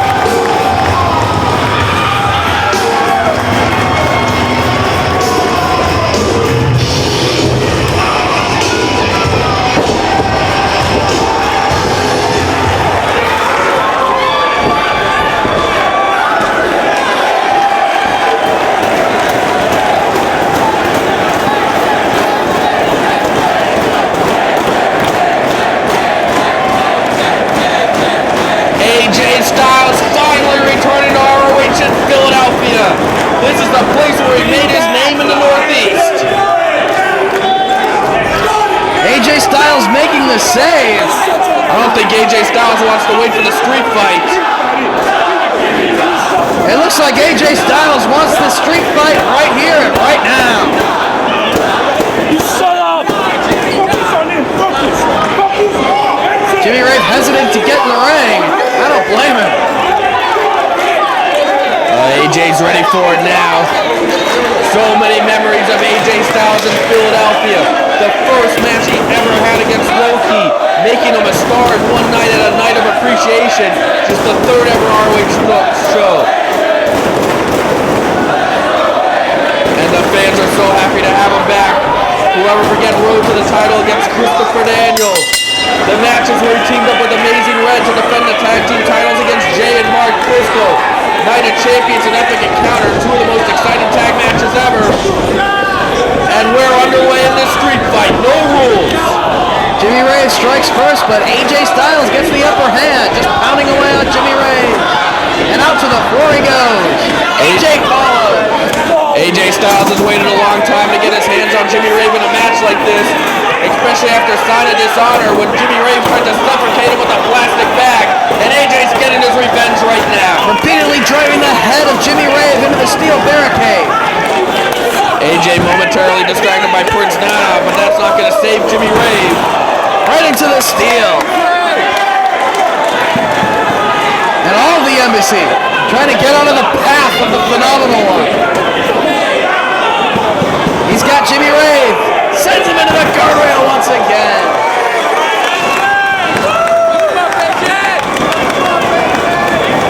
Jimmy Rave just spinning in the face of his mentor, stealing his trademark maneuver, renaming it the Rave Clash. But AJ is back here in Ring of Honor, back here in Philadelphia, and sends Jimmy Rave into the crowd.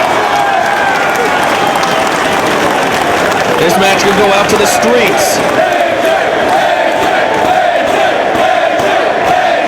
Crowd solidly behind AJ Styles,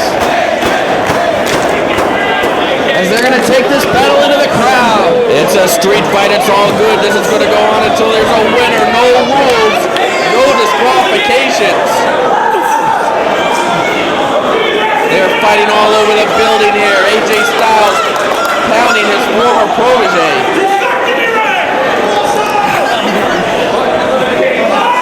He just hoists him up and dumps him. Battling up by the merchandise tables. And just kicking away on Jimmy Rave. Third anniversary celebration part 2. AJ Styles returned for one night only. And he lost to Jimmy Rave after Rave sprayed him in the eyes with that air freshener that the embassy used to use. A cheap victory in that matchup. And of course, the street fight, anything does go. I wonder if this might be a bad thing for AJ Styles, because if anything goes, that means that any members of the embassy could get involved in the match on Jimmy Rave's behalf, and there's nothing the referee can do about it. Jimmy Rave now coming back on AJ. Trying to put on the brakes, and he just spears Jimmy Rave to the concrete floor. AJ Styles getting that retribution he's waited so long for. He had to watch Jimmy Rave for months use the Styles Clash and name it the Rave Clash. Basically spitting in the face of all the lessons that AJ Styles taught him. AJ pulling him back up. And sends him face first into one of the chairs. These two going all over the building. Nothing is off limits. Styles standing on the chair. What the? Both men standing on chairs. Styles hooking Rave. What can he have in mind? Rave trying to block. Oh, this is very bad for both men. Shots to the ribcage of Styles. DDT.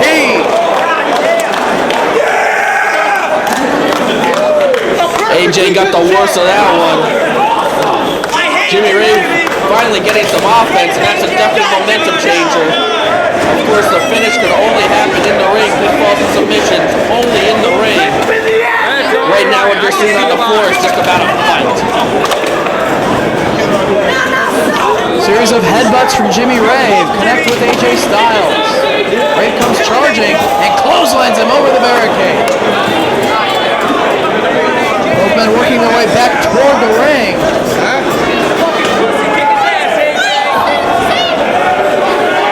As Jimmy Rave just pounds away at the back of Styles. Well, Jimmy Rave has proved that he could fight too, especially in that feud against CM Punk. And Styles just driven right into the barricade. I mean, Jimmy Rave even beat CM Punk in that dog collar match at Manhattan Mayhem, and he busted Punk wide open. I haven't seen blood loss like that in a long time. And don't forget that steel cage match that Jimmy Rave was involved in against CM Punk had Nowhere to Run. A legendary cage match. So Jimmy Rave is a tough individual. He can't put up the fight, and he's showing out to AJ right now. It's almost as if Prince Nana and the embassy have given him the confidence that he needed for his ROH career. You know, he's gained the most success, I hate to say it, since his alignment with the embassy. Well, it helps when you have somebody spraying stuff in people's eyes and interference and everything else that the embassy does. Again, just driving AJ Styles into the steel. Close fist shot, but hey, anything goes. The tape fist of Jimmy Ray. He's dressed for the fight. Prince Nana with the instructions for Jimmy Ray, just choking away on Styles.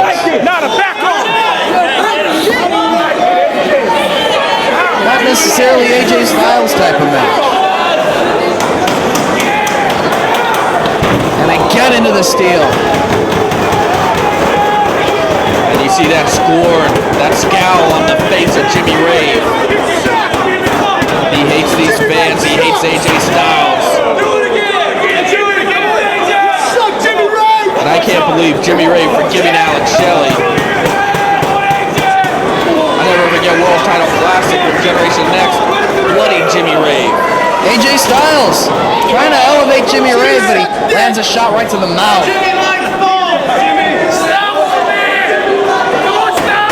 Ray with Styles pitches him back inside the ring.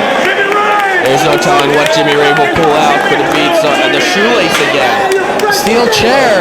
It was a series of chair shots that earned him the victory against CM Punk in that dog collar match. Absolutely ruthless with those chair shots, and he might do it again. No, AJ Styles boots him in the midsection. Ray drops the chair. Pounding away on Jimmy Ray as the chair lays in the center of the ring. Oh, that'll cut a man off. And Ray lost his footing, running knee strike from Ray. No, he gets his shoulder out. Todd Sinclair with just a 2 count. AJ Styles losing his footing on that chair set up Jimmy Ray perfectly with a knee strike that can't put Styles away. Crowd encouraging AJ Styles to fight back. He could be going for that rave clash. Just trying to rub it in AJ's face, but he fires back. Oh, all he did was make AJ Styles angry.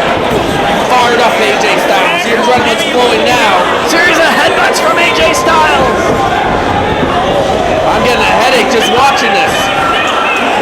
I've lost count. He's relentless. He is pummeling him. He might knock Jimmy Ray out right here. Headbutting him all the way around the ring.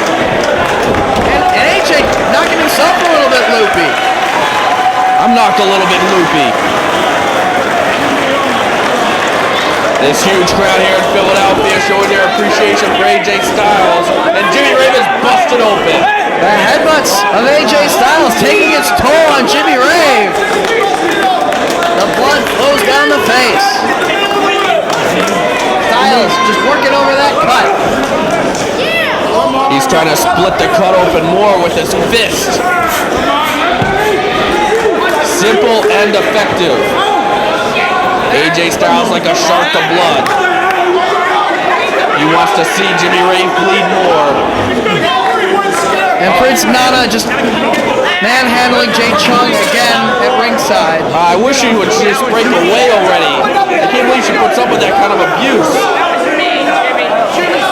The kind of humiliation. Both been out on the apron now. And it looks AJ has his eye on that table. He's trying to rush a leg sweep him on the table.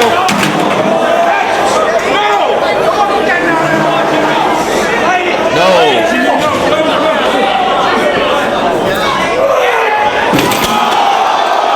Dangerous! Belly to back suplex through the table.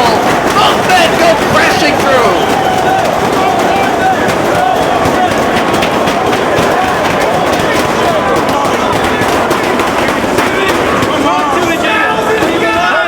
But they need to bring the action back in the ring, as you said.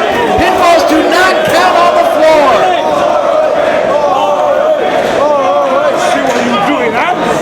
All AJ has to do at this point is toss Jimmy Ray into the ring. You know, AJ Styles, the satisfaction that it would have just to hit that Styles crush on Ray before going for the pinfall. Both men took a lot of damage there, but Jimmy Ray suffered more. You know AJ Styles, he wants to hit that Styles Clash. He doesn't care about the pinfall, he wants that Styles Clash. And that's what he's going for right now. Jimmy Rave hit him with the Styles Clash at Death Before Dishonor 3 after AJ beat Petey Williams.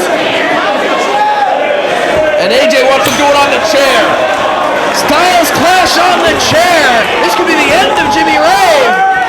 The crown jewel of the embassy is about to he fights off. Backdrop right on the chair. Jimmy Rave able to counter on the Styles Clash attempt. And drives the face of Styles into the chair. Jimmy Rave continues to lose blood. Barely on his feet. He is definitely dazed. He's definitely in a lot of trouble. But Jimmy Rave has something in mind here. What's it going to be? Setting up that chair. You know, Jimmy Rave wants to hit that Rave Clash on AJ. Next with the shot on Styles. Holds on to the wrist. A back elbow. What's this?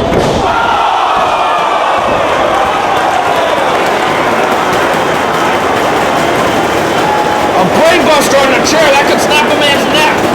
In comes Killer Cruel. And AJ neutralizes him. Fast Eddie as well. Here comes the cavalry. The Embassy trying to play the numbers game. They always do. And it's legal in this matchup. Anything goes in this street fight. I hope AJ has some friends in the locker room. He's trying to do it on his own. And he takes them all out on the floor.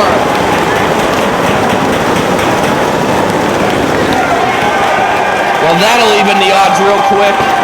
It's back to one-on-one. Jimmy Rave and AJ Styles. Jay Chung in the ring. She's broken free. Oh, is AJ going to hit her? No, AJ showing some mercy, showing some compassion. That's what a real man does. Showing some class, unlike Prince Nana. Can he go for the Styles Clash? Come on. He's going to hit it. Oh, what's this? Alex Shelley. Shell shot.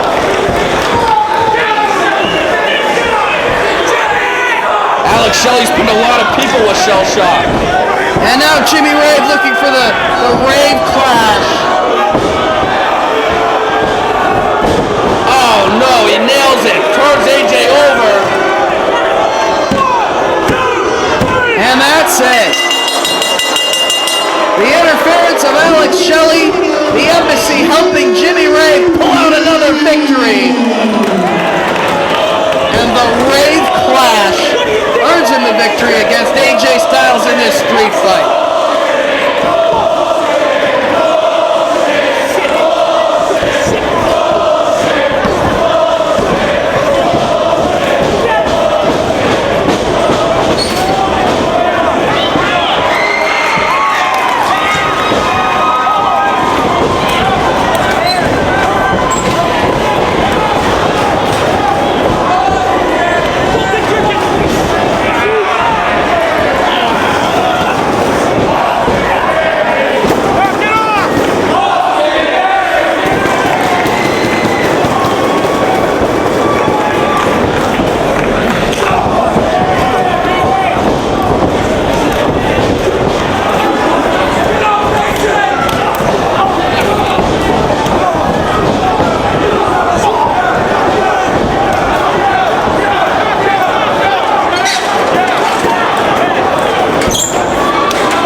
time to make history. The match we've waited 2 years to see. Christopher Daniels against CM Punk. The world title is on the line. What an atmosphere here in Philadelphia. Both men face to face, exchanging words. This is the opportunity Christopher Daniels returned to Ring of Honor for, to go after that championship and to get his revenge on CM Punk.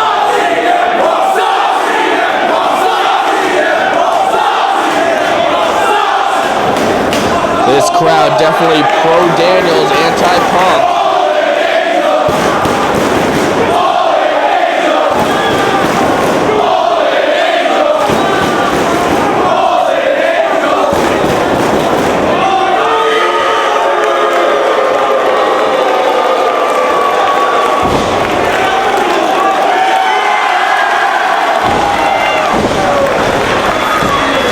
We have a packed house in Philadelphia and they're ready for this fight.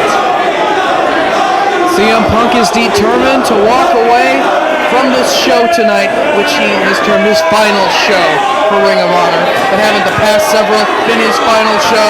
Nobody has been able to take the championship off his cocky shoulder. Will Christopher Daniels be able to do just that here tonight in Philadelphia? CM Punk, all about himself. It's not about Ring of Honor. It's not about the title. He wants to walk away with the belt and leave this promotion and take the very top prize with him. Oh, it is all about CM Punk's ego right now. And like he said, he was claiming this is going to be his last show again. But we've heard it on a number of occasions. We've been fooled time and time again. No one knows what's going on. No one can guess what is going to happen next. CM Punk is in control. That is the only thing for sure. And Chris Daniels is going to try to take it from him right now. Punk backs Daniels into the corner. Turns it around on Punk. Referee looking for the clean break. Come on, open it up. And we get it from Daniels. Punk challenging him, and we got a stare off and a push. Daniels shoves right back. Collar and elbow tie up. Daniels backs Punk to the corner. He turns it around once again. Will we see a clean break from Punk? No. Of course, Allison Danger in the corner of Chris Daniels, and yeah, you're right about that. Slap right across the face, and out to the floor goes Punk as Daniels advances. Look at that cocky smirk on his face. You know, I'm kind of a little bit surprised, Dave Prazak. At the beginning of this match, I was expecting more of an out-and-out fisticuff style brawl like we just saw with AJ Styles and Jimmy Rave. Well, both of these men very cautious. They know it's all on the line. It's all about the championship. Punk wants to do exactly what he's been claiming all along and walk away from Philadelphia tonight still champion and walk out of this promotion. At the very same time, Daniels knows this is the opportunity he has waited, 16 months for, to come back to Ring of Honor and win that championship. Well, both men are very cunning. They're both expert at mind games. And I think that they're trying to psych the other out, maybe waiting for the other to make a mistake as we see some good back and forth chain wrestling here. Punk on top, just slapping the back of the head and walking over Christopher Daniels, and again, back out to the floor. And there are those psychological games right there. These guys aren't going to go in there and lose their temper. They're not going to lose their cool. They are going to try to psych each other out, and that's what CM Punk is doing right now to Christopher Daniels. Ever since Death Before Dishonor 3, it's all been a psychological game with CM Punk and the entire locker room, the fans of Ring of Honor, the entire promotion. He thinks that he is above everyone in this building tonight. And that is very clear. You fooled us all at Death Before Dishonor 3, a moment no one will ever forget. A great match, a huge victory over Austin Aries to win the belt, and in Austin Aries, that's all, we got some pinfall attempts here. Sweeping the legs of Daniels, but only getting an earful, and again scooting to the floor. CM Punk winning that belt, then showing his true colors to the fans, telling them what he really thought about them in Ring of Honor. And then Christopher Daniels making a surprise return. Punk hightailing it out of the building, having a car waiting for him in the locker room, driving off with the title belt. We didn't know what was going to happen next. We thought it was going to end for CM Punk in Long Island at the next show and sign a dishonor when he signed the ROH title belt on the contract. Instead he beat Jay Lethal, showed up the next night in New York because he was forced to because of Mick Foley and a phone call to Vince McMahon. Defeated Roderick Strong in a classic match there by holding ropes, and went on into the next week at Fate of an Angel in Connecticut. Punk defeating James Gibson after bloodying him earlier in the show, using the ropes for leverage in another classic match. Daniel stealing the belt afterwards, forcing Punk into this match. Yeah, CM Punk has been able to scoot away from each title defense, still holding on to that title, but by shady means, by holding on to the ropes. He hasn't been able to do it clean, and he doesn't really care. As long as he still has that belt, he is confident. And it's all ego. That's what keeps driving him to return to ROH. All ego. Shoulder tackle from Punk. Steps over the body of Christopher Daniels. Going for the leapfrog. Punk puts on the brakes. And a smack right across the face. Drop toe hold from Daniels. And a little payback. Slaps upside the head of Punk. And to get up to the floor this time. But he's retreating from the onslaught of Daniels. Now it's Daniels getting one up on the mind games, the psychological advantage. What a great crowd we have. They're firmly behind Christopher Daniels. Much like they were firmly behind Roderick Strong, firmly behind Jay Lethal, firmly behind James Gibson, anyone who has tried to take the title off of the waist of CM Punk. You know, these two might hate each other, and they do, but they are also being cautious with each other because they know the world title's on the line. Punk wants to leave with the belt. He wants to leave as champion.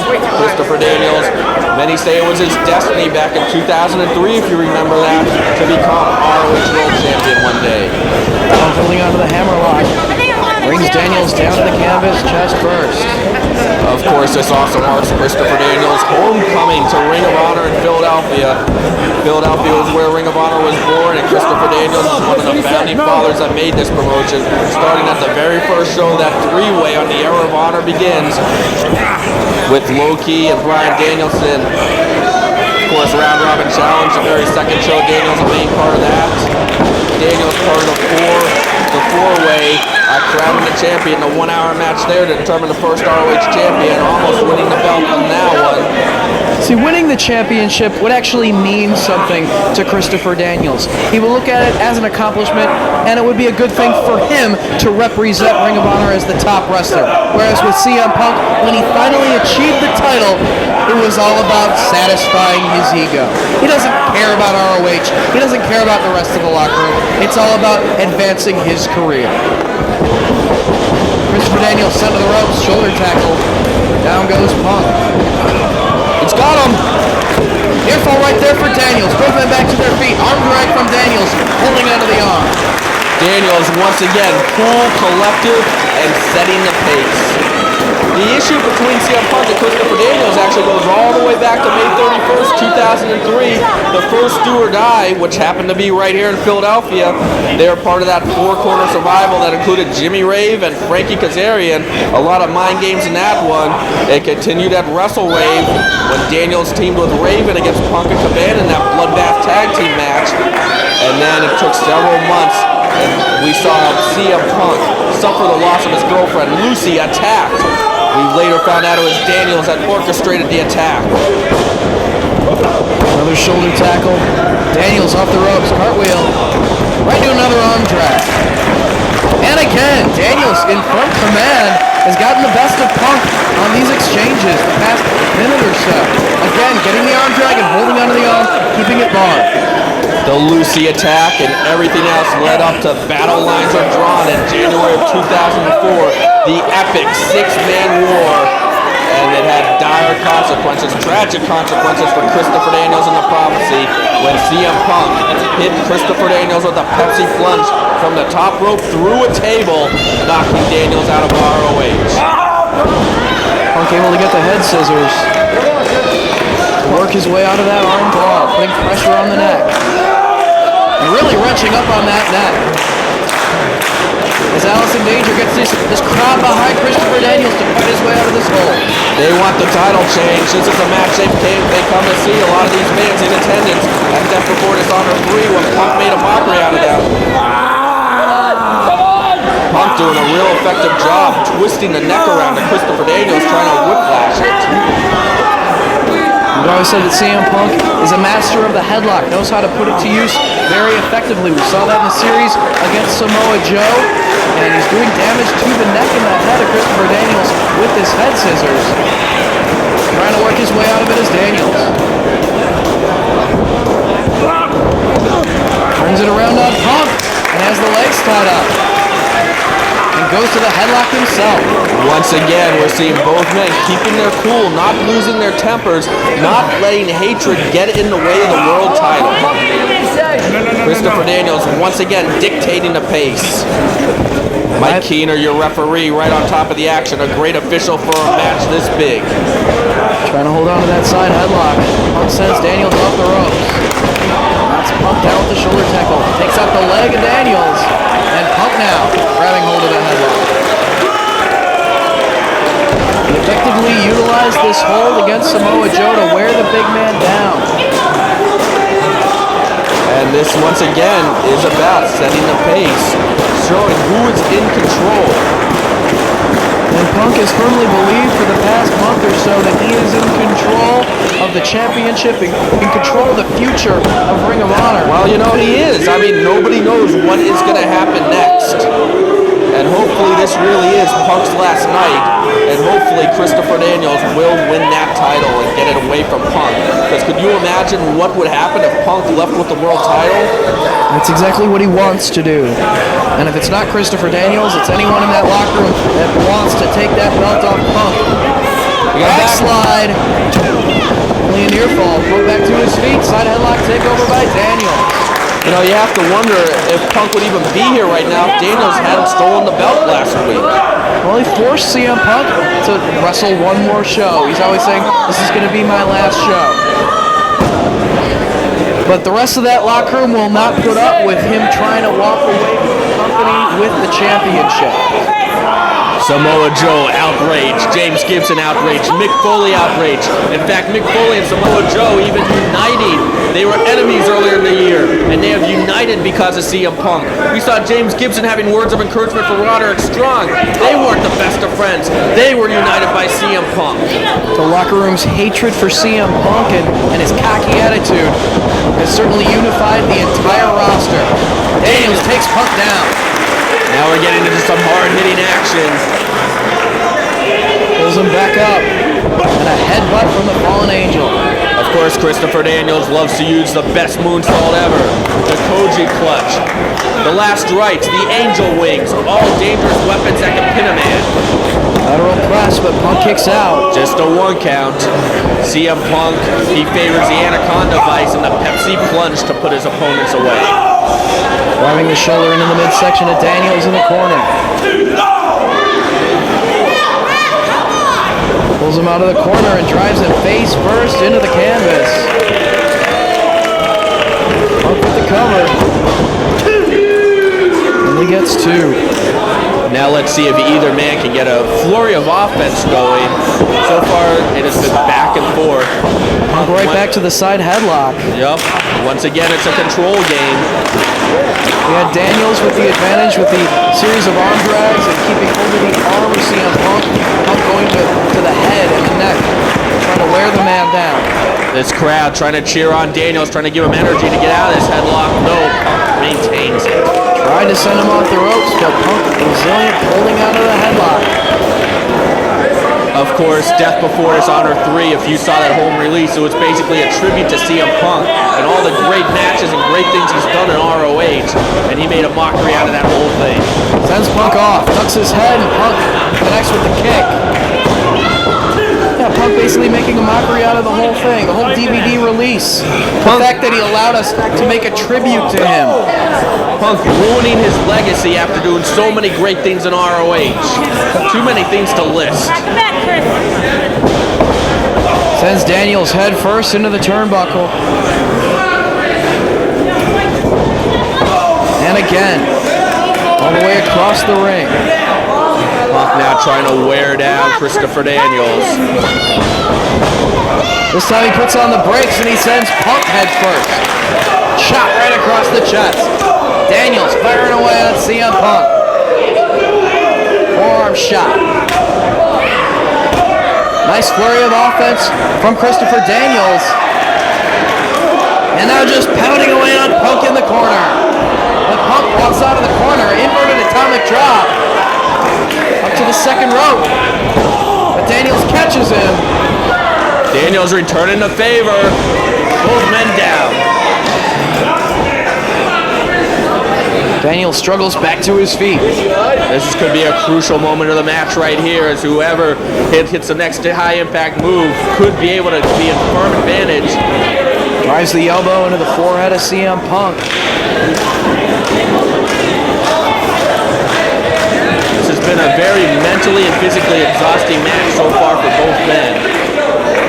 It's been all about control, and it's fluctuated back and forth, and now it's CM Punk with the strikes in the corner, chopping away at the chest of Christopher Daniels, but he fires back. Forearm exchange. Both men work their way to the center of the ring. Neither man going down. Daniels backs Punk into the corner. Irish whip, Punk into the buckle, gets the boot up into the face of Daniels. All the way up top, going for the crossbody. Daniels moves out of the way and Punk connects with the canvas. Daniels outthinking Punk right there. Neck breaker. Cover. Punk able to kick out. This is all about the world title. Both men with their eyes set on it. And Punk looks a little, he's trying to shake off Daniels there. Might be hurt from that neck breaker. And trying to protect himself if he does have an injury. Daniels going with chops right to the back of the neck. Snapmare takes Punk down. Twisting away on that neck. He sees that might be a weakness and he's focusing on it. CM Punk might have just made a huge mistake when he showed Christopher Daniels his weak spot. Again, twisting away on the head. Christopher Daniels isn't going to let any opportunity pass by him in this kind of match. If CM Punk shows him something's hurt, Daniels is going to go right after it as he's doing to the neck right now. Punk back to his feet. But Daniels going right back to work. Pulling back on that neck, grabbing hold of the chin. Well, Christopher Daniels is no stranger to dirty tactics. And again, more pressure put on the neck. Good job, Chris. Stay on him.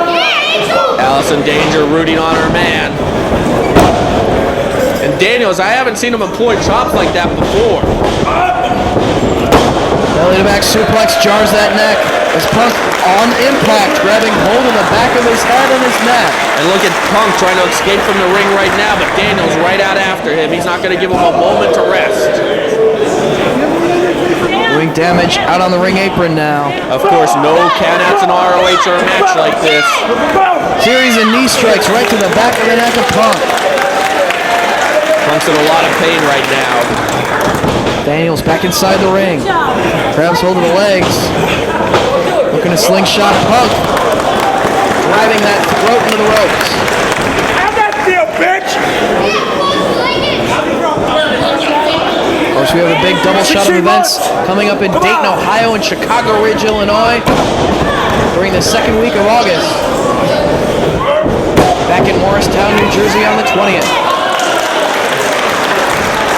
Daniels pulling out some new tricks with those chops. Now an elbow to the back of the neck. Again, staying on that body part. Very wise strategy, chopping away on the neck. Punk firing back. Just duking it out right here.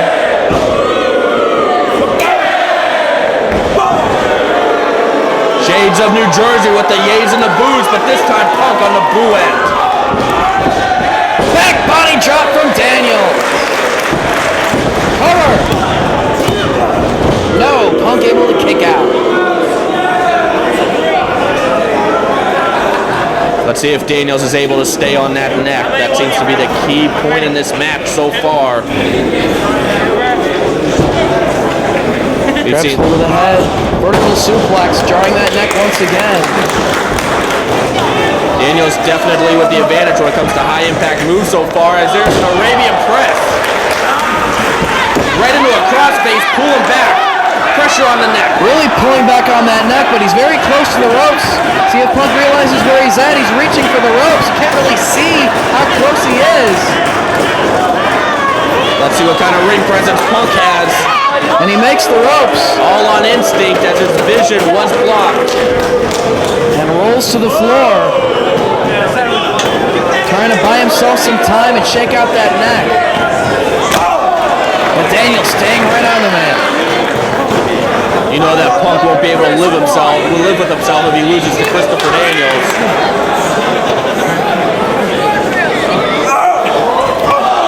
And drops Punk right over the barricade.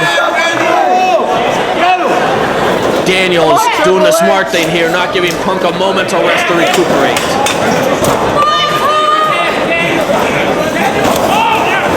Everything Christopher Daniels is doing now is geared towards jarring the back of the neck, causing the pain to shoot in the back of the neck, weakening the neck. Into the steel barricade, head and neck first.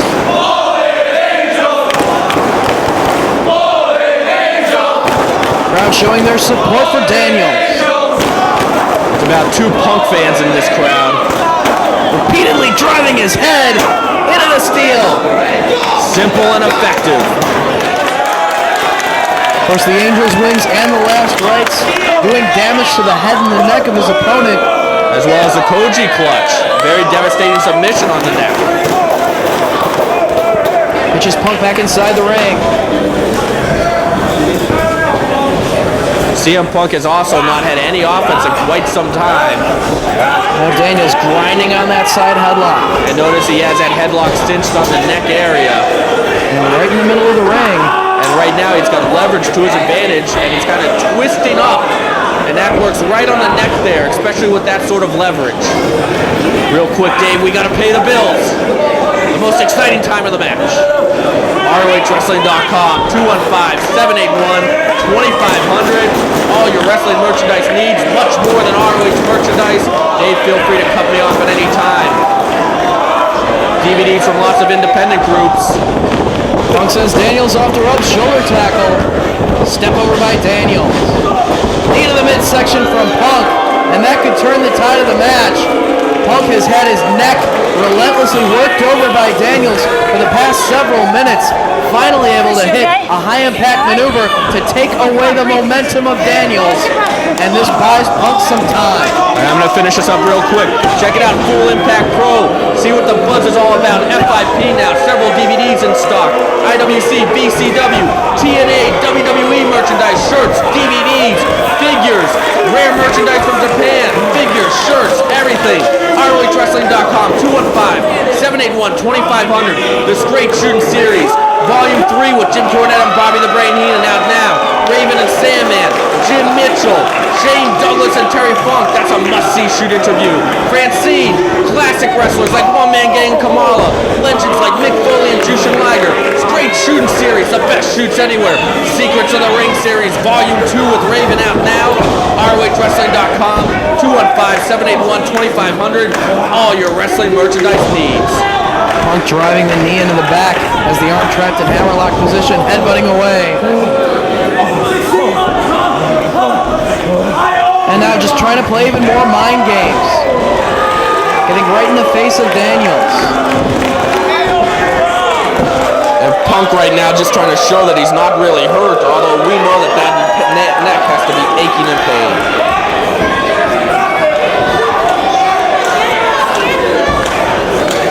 Pulls Daniels up. And now he's tied up in the ropes. He's just grinding that knee into the midsection of Daniels while pulling up on the head, adding extra pressure. Punk trying to act like he's hurt, but we know better. I mean, for several minutes, Christopher Daniels working over that neck. And that is certainly the weakness on Punk, whether he'd like to show it or not. Punk with a stiff kick to the back. Now a hard punch to the forehead. Going for that cover. Lackadaisical cover right there. Daniels able to get his shoulder up. Punk with the body scissors, wrapping his legs around the midsection of Daniels. Trying to wear the man down, make it hard for him to breathe, and keep him down on the canvas. And Punk also taunting Alice in danger at the same time. He's saying it's a piece of cake. I don't think so. Daniels had his shoulders down for a near fall right there.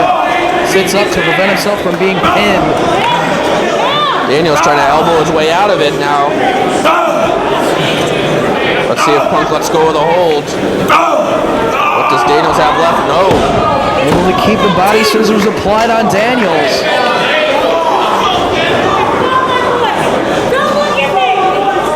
This match transcends hatred. It's all about the world title and ego. Christopher Daniels needs to fulfill his destiny. Punk with words for danger. Punk's ego makes him strive, makes him want to leave ROH as world champion in what could possibly be his last night, or so he claims. Daniels trying to work his way out of this hole.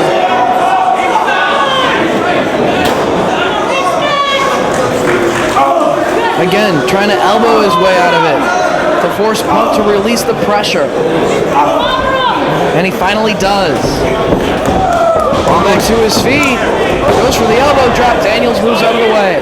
Now the question is, can Daniels follow up? Another Arabian press, but this time Punk moves out of the way and Daniels meets the canvas. Punk with the cover. That was a big mistake for Daniels, as number one, Punk is absolutely pummeling him.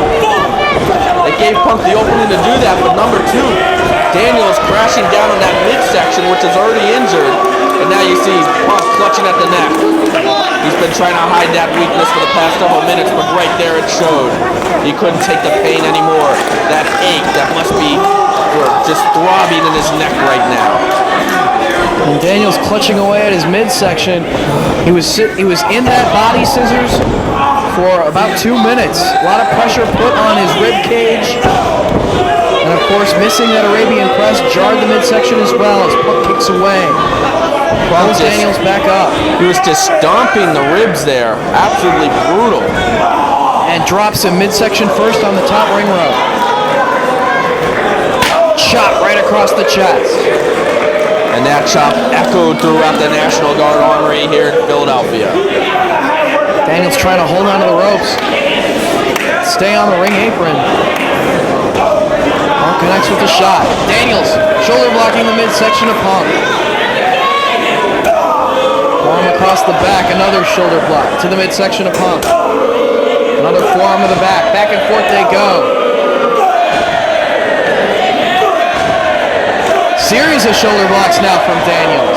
But Punk gets the knee up into that midsection. And now a neck breaker with Daniels tied up in the ropes. Snapping the neck of Daniels down into the canvas. Daniels with those shoulder blocks might have got caught up in the heat of the moment there as he went to the well one time too many. Perhaps being viewed by the yays of the fans. Punk always outthinking his opponent. Danger shouting encouragement for Christopher Daniels. As again, Punk chopping away at the chest. Daniels trying to stay on his feet. Another chop from Punk. Just measuring Daniels and kicking away at that midsection. As much as Punk's neck is the weakness on his body part, the midsection of Daniels, now the weakness that Punk can go after. And Punk is certainly not above choking out Christopher Daniels for as long as Mike Keener will let him. Of course, CM Punk and Christopher Daniels do have a very personal issue that CM Punk talked about at the beginning of Sign of Dishonor. And now the fans trying to rally behind Daniels. Punk even urging him to fight on. More mind games from CM Punk. Just stomping away at the head every time Daniels tries to get up off the canvas. Punk kicks him right back down. Lateral press. Now Daniels able to kick out. What Punk is doing there is number one, seeing if he can get a quick victory on Christopher Daniels, and number two, making Daniels exert energy by kicking out. But Daniels still fighting, connects with the forearm strike. Punk fires back. Daniels dishes it right back out. Another forearm from Punk. Daniels with another. Neither man with the advantage. Both men staying on their feet.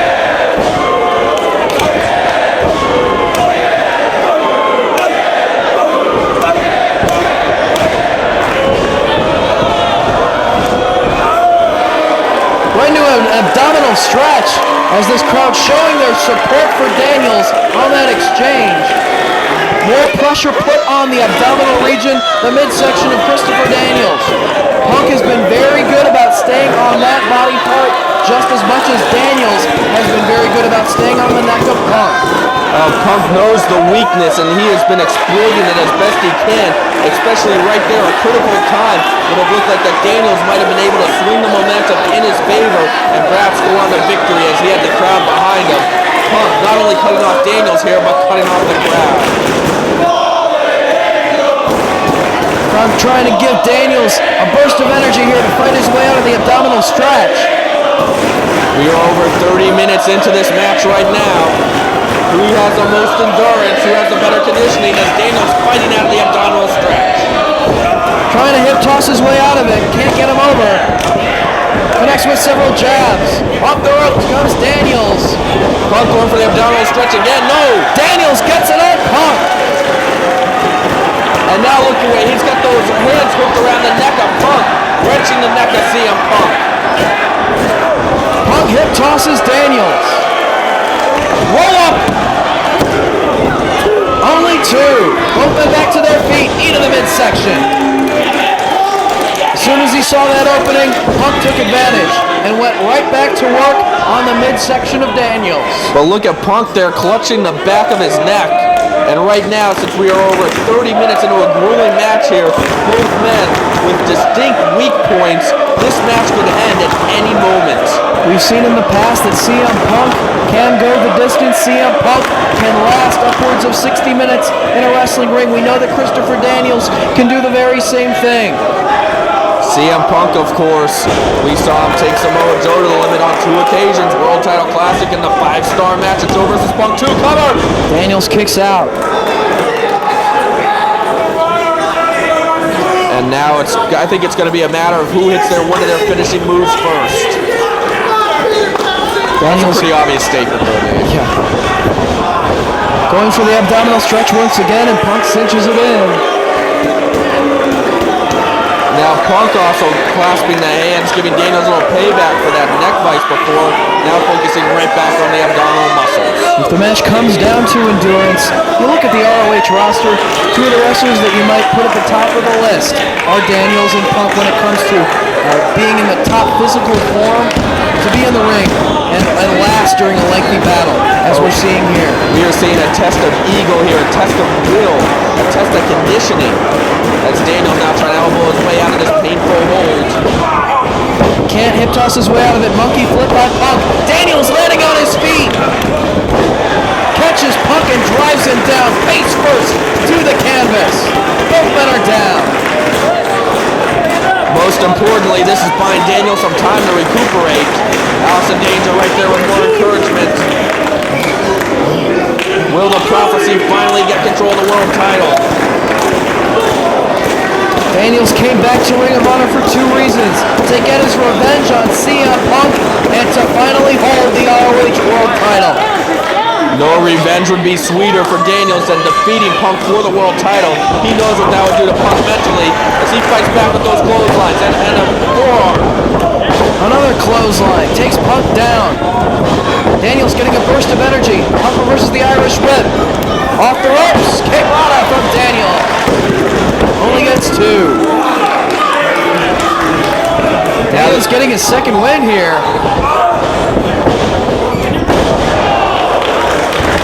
Cover. No, only 2. And at this point in the match, it's not about the last move you hit. It's about what's the next move that you're going to be able to hit. Are you going to be able to soften up your opponent enough to go for one of your finishing maneuvers? Can you keep the momentum going? Daniels is trying to do just that right now by pummeling CM Punk.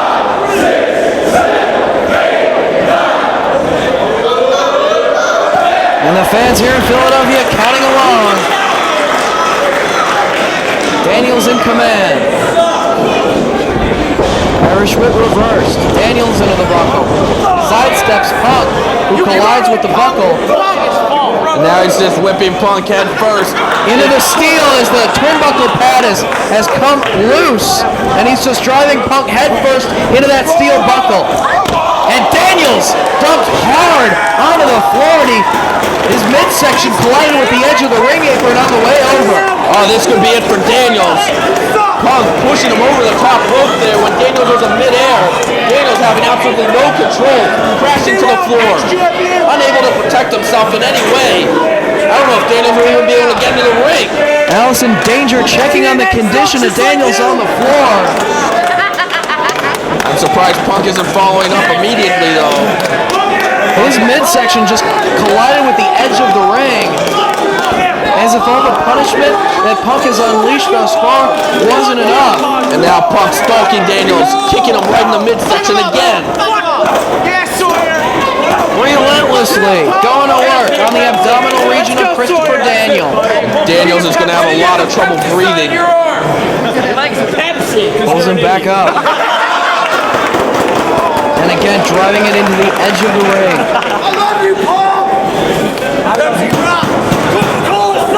And now into the steel barricade. There's no giving that cold hard steel. Punk now to the back of the rib cage. Forearm across the chest, pounding away on Daniels.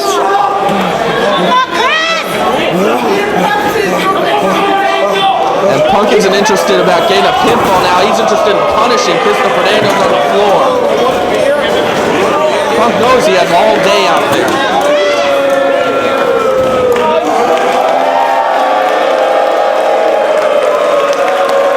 And Punk just satisfying his own ego right now. There it is again. Gazing out at the fans here in Philadelphia as he stands over a fallen Christopher Daniels.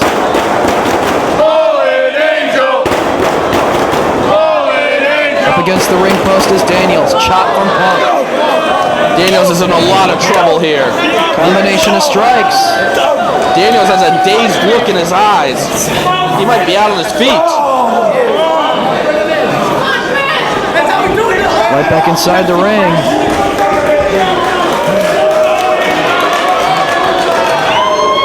I'm surprised Punk isn't quicker in following up right now, as he's getting very methodical.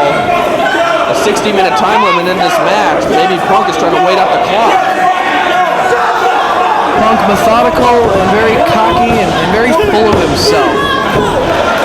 He truly believes that he is above everyone and everything in this organization.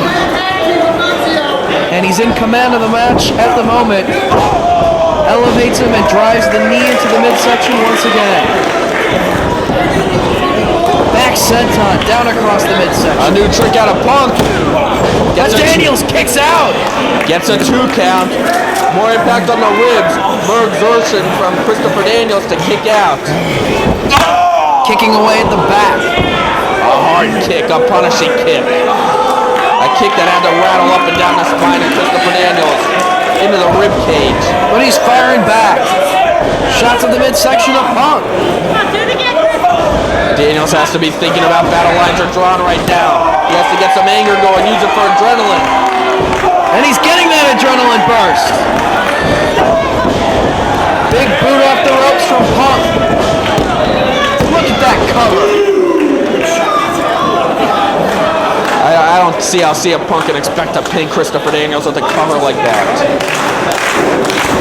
Crowd trying to give Daniels some more energy here. He was trying to absorb each of those blows from Punk and keep fighting, but that running boot put him right back down. And again, driving the head, jarred his own neck, inflicting that blow. A reminder that he does have that bad neck. You're right about that. Daniels, however, has to mount some offense soon as the clock is against him. And his midsection is against him right now. And what's Punk doing here? Tying him up in the ropes, putting pressure. Wow, beautiful move, but an illegal one. It's only got 5 seconds. Referee Mike Keener applies the count. Punk releases the hold. In a pure title match that would be legal if a man used up all his rope breaks. But this is for the world title. Goes for the cover once again. Daniels kicks out. And again, going back to the body scissors, wrapping his legs around the midsection, applying pressure, making it hard for Daniels to breathe, and taking away his energy. You know, the more I think about it, Dave, we talked about how this was a drag-out, bloody fight from the start. As Daniels fighting back onto the neck, but Punk rearing in with that, squeezing those legs around the midsection of Daniels. I think both these men know that they can do more damage, mental damage, the worst kind of damage to each other by defeating the other for the world title. And that's why we're seeing a classic battle like this. Repeated chops to the neck of CM Punk. Frees Christopher Daniels from the body scissors. No physical pain would hurt as much as the mental pain of knowing that you lost a match like this to your top rival for the world title. It's a match that wrestling fans have waited to see. It's a match that each of these competitors have waited to happen. And it's all on the line. The future of the ROH world title. The future of ROH. Punk to the second rope. Comes flying and Daniels catches him into a powerbomb. But he only gets two. Punk going for a rana there. Daniels, great presence, switching his weight, changing momentum, and planting Punk with the powerbomb.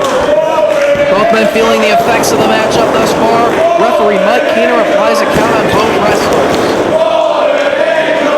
As the crowd voices their support for Christopher Daniels. More encouragement from Allison Danger on the floor. Punk back to his feet.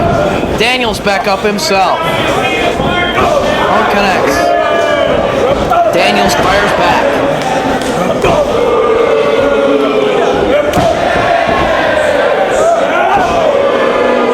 Crowd very vocal in their support of Daniels, giving him that energy to fire back and get a flurry on Punk, set to the ropes. Back body drop. Punk back up, gets met with the drop kick. Clothesline from Daniels. And this time Daniels able to feed off the momentum that the crowd is giving him. Touching away at that midsection, STO from Daniels. Cover! No, he gets his shoulder up. Now let's see if Daniels can follow up. It is all about the follow-up. Can he set him up for last right, for Angel's Wings, for the Koji clutch? Utilizing the best moonsault ever might not be in his best interest with that abdominal work by Punk for the last several minutes. A big palm strike. Here's the follow-up. Oh, look at Punk. He's got one leg tied around the ropes to prevent himself from being taken down with that maneuver. And with his other leg, he was kicking the midsection of Daniels with his heel. Can't connect with the swinging DDT, but he connects with the enziguri upside the head. Forward jar to the neck. A CM Punk cover. No, only two. Who will win this battle of pride, this battle of ego? Who will cause the other the mental pain, the intense, the suffering, the mental pain of being the one that lost this epic contest? Daniels looking to follow up here. Maybe looking for the Angel's Wings. He's got it cinched. No. Punk works his way out of it. Butterflies the arms. Welcome to Chicago. Right over the knee. Cover. Daniels kicks out. And that also was the knee to the back of the rib cage. Once again, the midsection. Even though Punk is hitting the back of the rib cage, that pain is going to fluctuate all over the torso of Christopher Daniels. Heel kick from Punk. Off the ropes he comes and spears him. More damage to the midsection. 2 count. Christopher Daniels digging deep, kicking out somehow. You can see Punk getting frustrated that he can't put Daniels away. And every time Punk gets frustrated, that adrenaline wears off and he feels that pain in his neck. Danger getting these fans behind Daniels. Both men exhausted, trying to fight to their feet. Punk contemplating his next move into the midsection. Staying on that body part. Everything Punk is doing is geared to that midsection. Arm in hammerlock position, going for the Pepsi twist. Daniels sends Punk into the ropes. Up on the shoulders, the belly driver. All impact on the neck.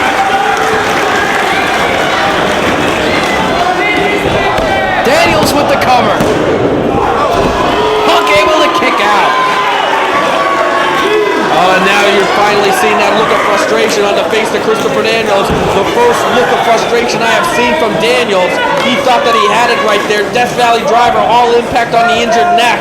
Not enough though. Pulling Punk back up. Drives him into the corner. Elevates Punk to the top turnbuckle. Another palm strike as I believe we are just about 45 minutes into this match. He's going for that iconoclasm. Can he get it this time? Another palm strike. And Punk might be on the verge of being unconscious. Could Daniels have in mind right here, maybe looking for a superplex? Punk, shots to the midsection. What's Punk trying to hook him for here? Has the leg trapped. I've never seen Punk do anything like that before. Daniels fights his way out of that. Connects with more shots on Punk, going for the superplex. Daniels knows the effects of that superplex. He found it against Matt Hardy last week. Down goes Daniels. Now, once again, it is going to be about who's able to follow up, who's able to hit the next big impact. Oh, no! Punk on for the missile drop kick. Daniels moved out of the way, but Punk connected with the official. The referee is down, and as well, both wrestlers are down. We have no referee. You never see this in an ROH World title match. Daniels following up, Blue Thunder powerbomb, but no referee. 1, 2, 3, Daniels has got him pinned, but the referee struck inadvertently with the missile drop kick. Mike Keener is down and knocked out, and he's not getting up. How frustrating is this? Well, this is where Allison Danger being in the corner is to the advantage of Christopher Daniels. Trying to revive the official. Daniels can't lose focus. He needs to stay on Punk and stay on the neck. Pepsi twist from Punk. He did lose focus, Dave, and Punk took advantage with the Pepsi twist, but once again, no referee. Punk with Daniels pinned, but again, Keener is down on the floor. We need to do something right now. ROH officials, they got to be scurrying in the back trying to figure out what to do. You just don't see this kind of thing in an ROH World title match. And it's just figures with a title reign like CM Punk is having, using things like holding the ropes, busting his opponent open early in a show. These kind of tactics, this shouldn't surprise you. Staying on that midsection to Christopher Daniels.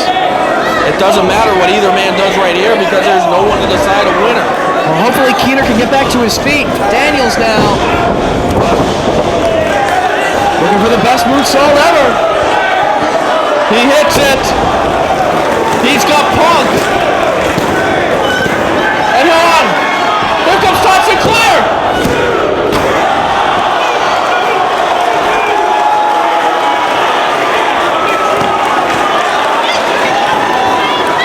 Oh, Daniel's so close. But we have a referee in the ring. The match is going to continue. He thought he had him CM Punk kicked out, and Daniels can't believe it. Punk had a couple of extra seconds, though, before Sinclair got into the ring. That could have been the difference.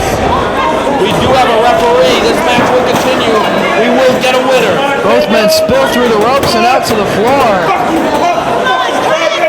Both men so worn down from the action. No countouts on the floor. They'd have to be out there forever for Todd Sinclair to ring the bell, because you can be DQ'd if you are out there for too long. Right around the 50-minute mark here, as these fans encourage them to keep fighting and get back to their feet. Daniels has got to get Punk back inside the ring. Punk's going for a chair. Sinclair trying to put a stop to that. Boot to the midsection of Punk. He drops the chair as they duke it out on the floor.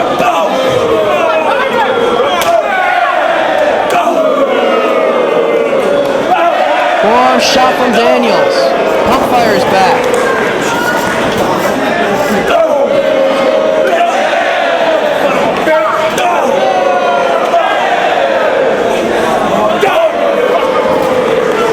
We got an epic struggle on the outside. Neither man giving up. Neither man letting the other have the advantage. Punk connects with the headbutt. Chop from Daniels. Punk going right back to the midsection. Once again exploiting that weakness. Daniels grabs hold of the leg. Not letting Punk in the ring. Drops him face first on the apron. Daniels now climbing up. Both men on the ring apron. Daniels gets a shot across the back of Punk. And a headbutt. Daniels also focused on the neck there. So far, neither man able to get back inside the ropes, inside the ring. That's where you need to be to win this match. Back and forth they go. Both men trying to keep their balance on the apron. Punk may be going for the Pepsi twist off the apron, or excuse me, the Pepsi plunge. Daniels trying to fight it off. Headbutt. Maybe looking for the Angel's wings on the apron. Punk down to one knee, blocking it. Also using the ropes to his advantage there. These guys need to get in the ring, though, even if they are able to hit a move like that to the floor. Very dangerous territory here. It wouldn't lead to victory, though. It's all Punk. Daniels taking advantage of it, not letting Punk get in that hold again.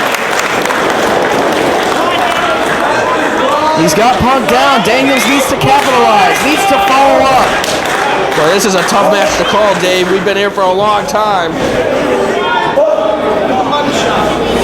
Daniels effectively utilizing headbutts. Takes Punk back down to the canvas. What a night it's been at the homecoming. AJ Styles, Christopher Daniels back. Christopher Daniels trying to deliver, give a happy ending to these Philadelphia fans. Punk connects with another shot. Daniels up top. Another headbutt. Punk up to the second turnbuckle. Looking for the superplex. All the way up top.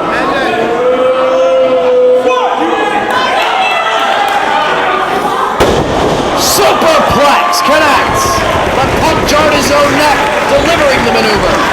Yeah, but could you imagine what that impact did to the midsection of Christopher Daniels, the way that it rattled those ribs? The pain must have raced up and down the body of Daniels. Punk trying to roll him over to go for the cover. Daniels kicks out. An inhuman effort. 50 minutes into this match, around the 50-minute mark, and Christopher Daniels still kicking out, despite having that midsection jarred from a top rope superplex. It's all on the line right here. We'll see how Punk in his final ROH show walk away still champion. Will Christopher Daniels do what everyone in the company wants to see happen and take the belt away from Punk? Koji clutch. This could be it. He's worked over that neck of CM Punk the entire match.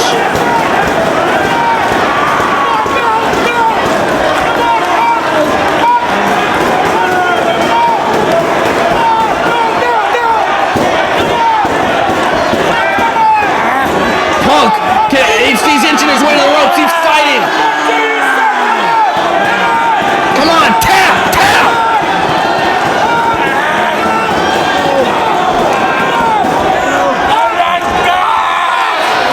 And he makes the ropes. Oh, Punk must have been in so much pain. The agony. Punk survived it and reached the ropes. But he was in that hold for about 30 seconds. More pressure put on the injured neck. As you've been saying, the entire matchup, it's all about following up. It's all about capitalizing. Daniels needs to follow up in another maneuver to jar that neck. Daniels needs to do it for ROH. He needs to do it for the whole locker room, for the history of ROH, for the future of ROH. It's all in the hands of Christopher Daniels right now. More headbutts.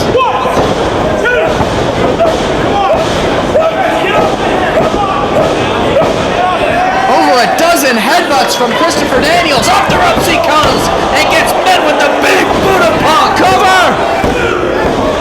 No, he gets his shoulder up. And Punk immediately grabbing hold of his neck. At this point in the match, any move could finish off either man. The pinfall or submission could come at any time. Punk now, he's trying to follow up. Pulls Daniels into the corner. No, he's not going for the cover, opting not to. What could Punk have in mind? Oh, he's just mocking Daniels. Split-legged moonsault, but he gets the knees up into the midsection of Punk. I haven't seen that out of Punk in years. Well, 55 minutes plus deep into this matchup, he's got to pull out any tricks that he can to do exactly what he planned, to walk away from Philadelphia still with the title. Time limit, 5 minutes. And there's the 5-minute announcement from ring announcer Bobby Cruz. 55 minutes these two have battled. Cross-body all the way across the ring. Oh, only two. So close. It could happen at any time, at any move. Both men exhausted. Both men's bodies screaming of pain. And Daniels, that adrenaline flowing through his body. This could be the final adrenaline rush for Christopher Daniels. Punk begging for mercy. Grabs hold of the legs. No! Feet on the ropes. It didn't work this time. A roll-up. He's got the tights. That didn't work either. Punk using all the desperate tactics he did against Roderick Strong and James Gibson. Not working this time, though. Small package. No, only two. Both men back up. Daniels surviving 3 times. Plants him again. Going for the moonsault once again. Nails it. But he can't follow up with an immediate cover. He jarred that midsection. Anaconda Vice.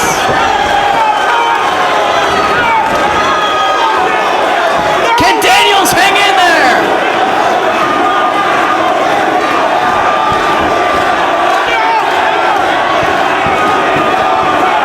Really pulling back on the hold.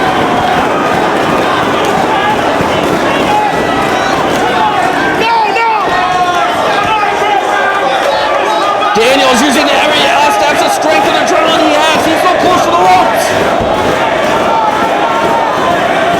He's reaching. Can he make it? Yes. There's still hope for the future of ROH.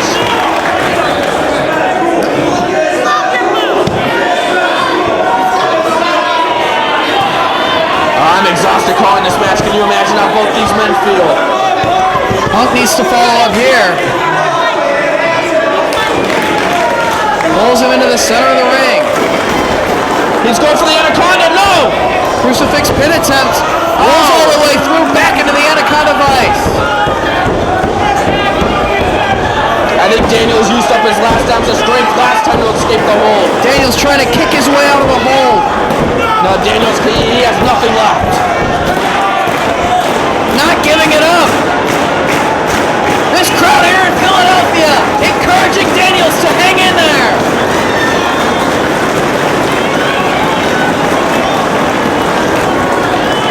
There's one.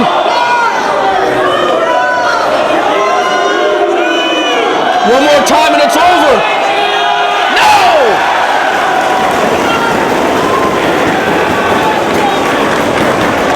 Daniels wants this victory. He needs this victory. Ring of Honor needs this victory. What energy from this crowd over 55 minutes into this match. Punk trying to keep hold of him.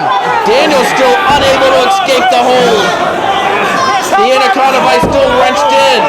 Valuable time is slipping away for the fallen angel. I think he's out now, Dave. That's it. Sinclair might stop this match at any moment. Daniels trying to stay conscious. Where is he getting it from? He's working his way back to his feet. Trying to break free. Back elbows to the neck. Takes Punk over. I believe I just heard the 1-minute announcement. Over. Jackknife pin. No. Rolls him up. No. Both men back up. Daniels going for every pinfall combination. The backslide. No, Punk can't get him. He's trying to hook Angel's wings. Punk down on one knee, trying to block it. 30 seconds remaining. 30 seconds left.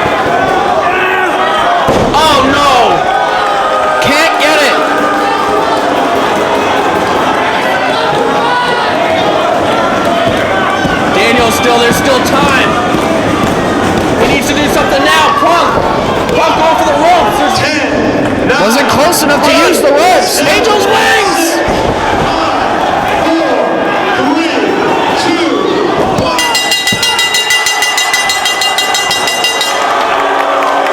The clock expired on Daniels. Time expired for ROH.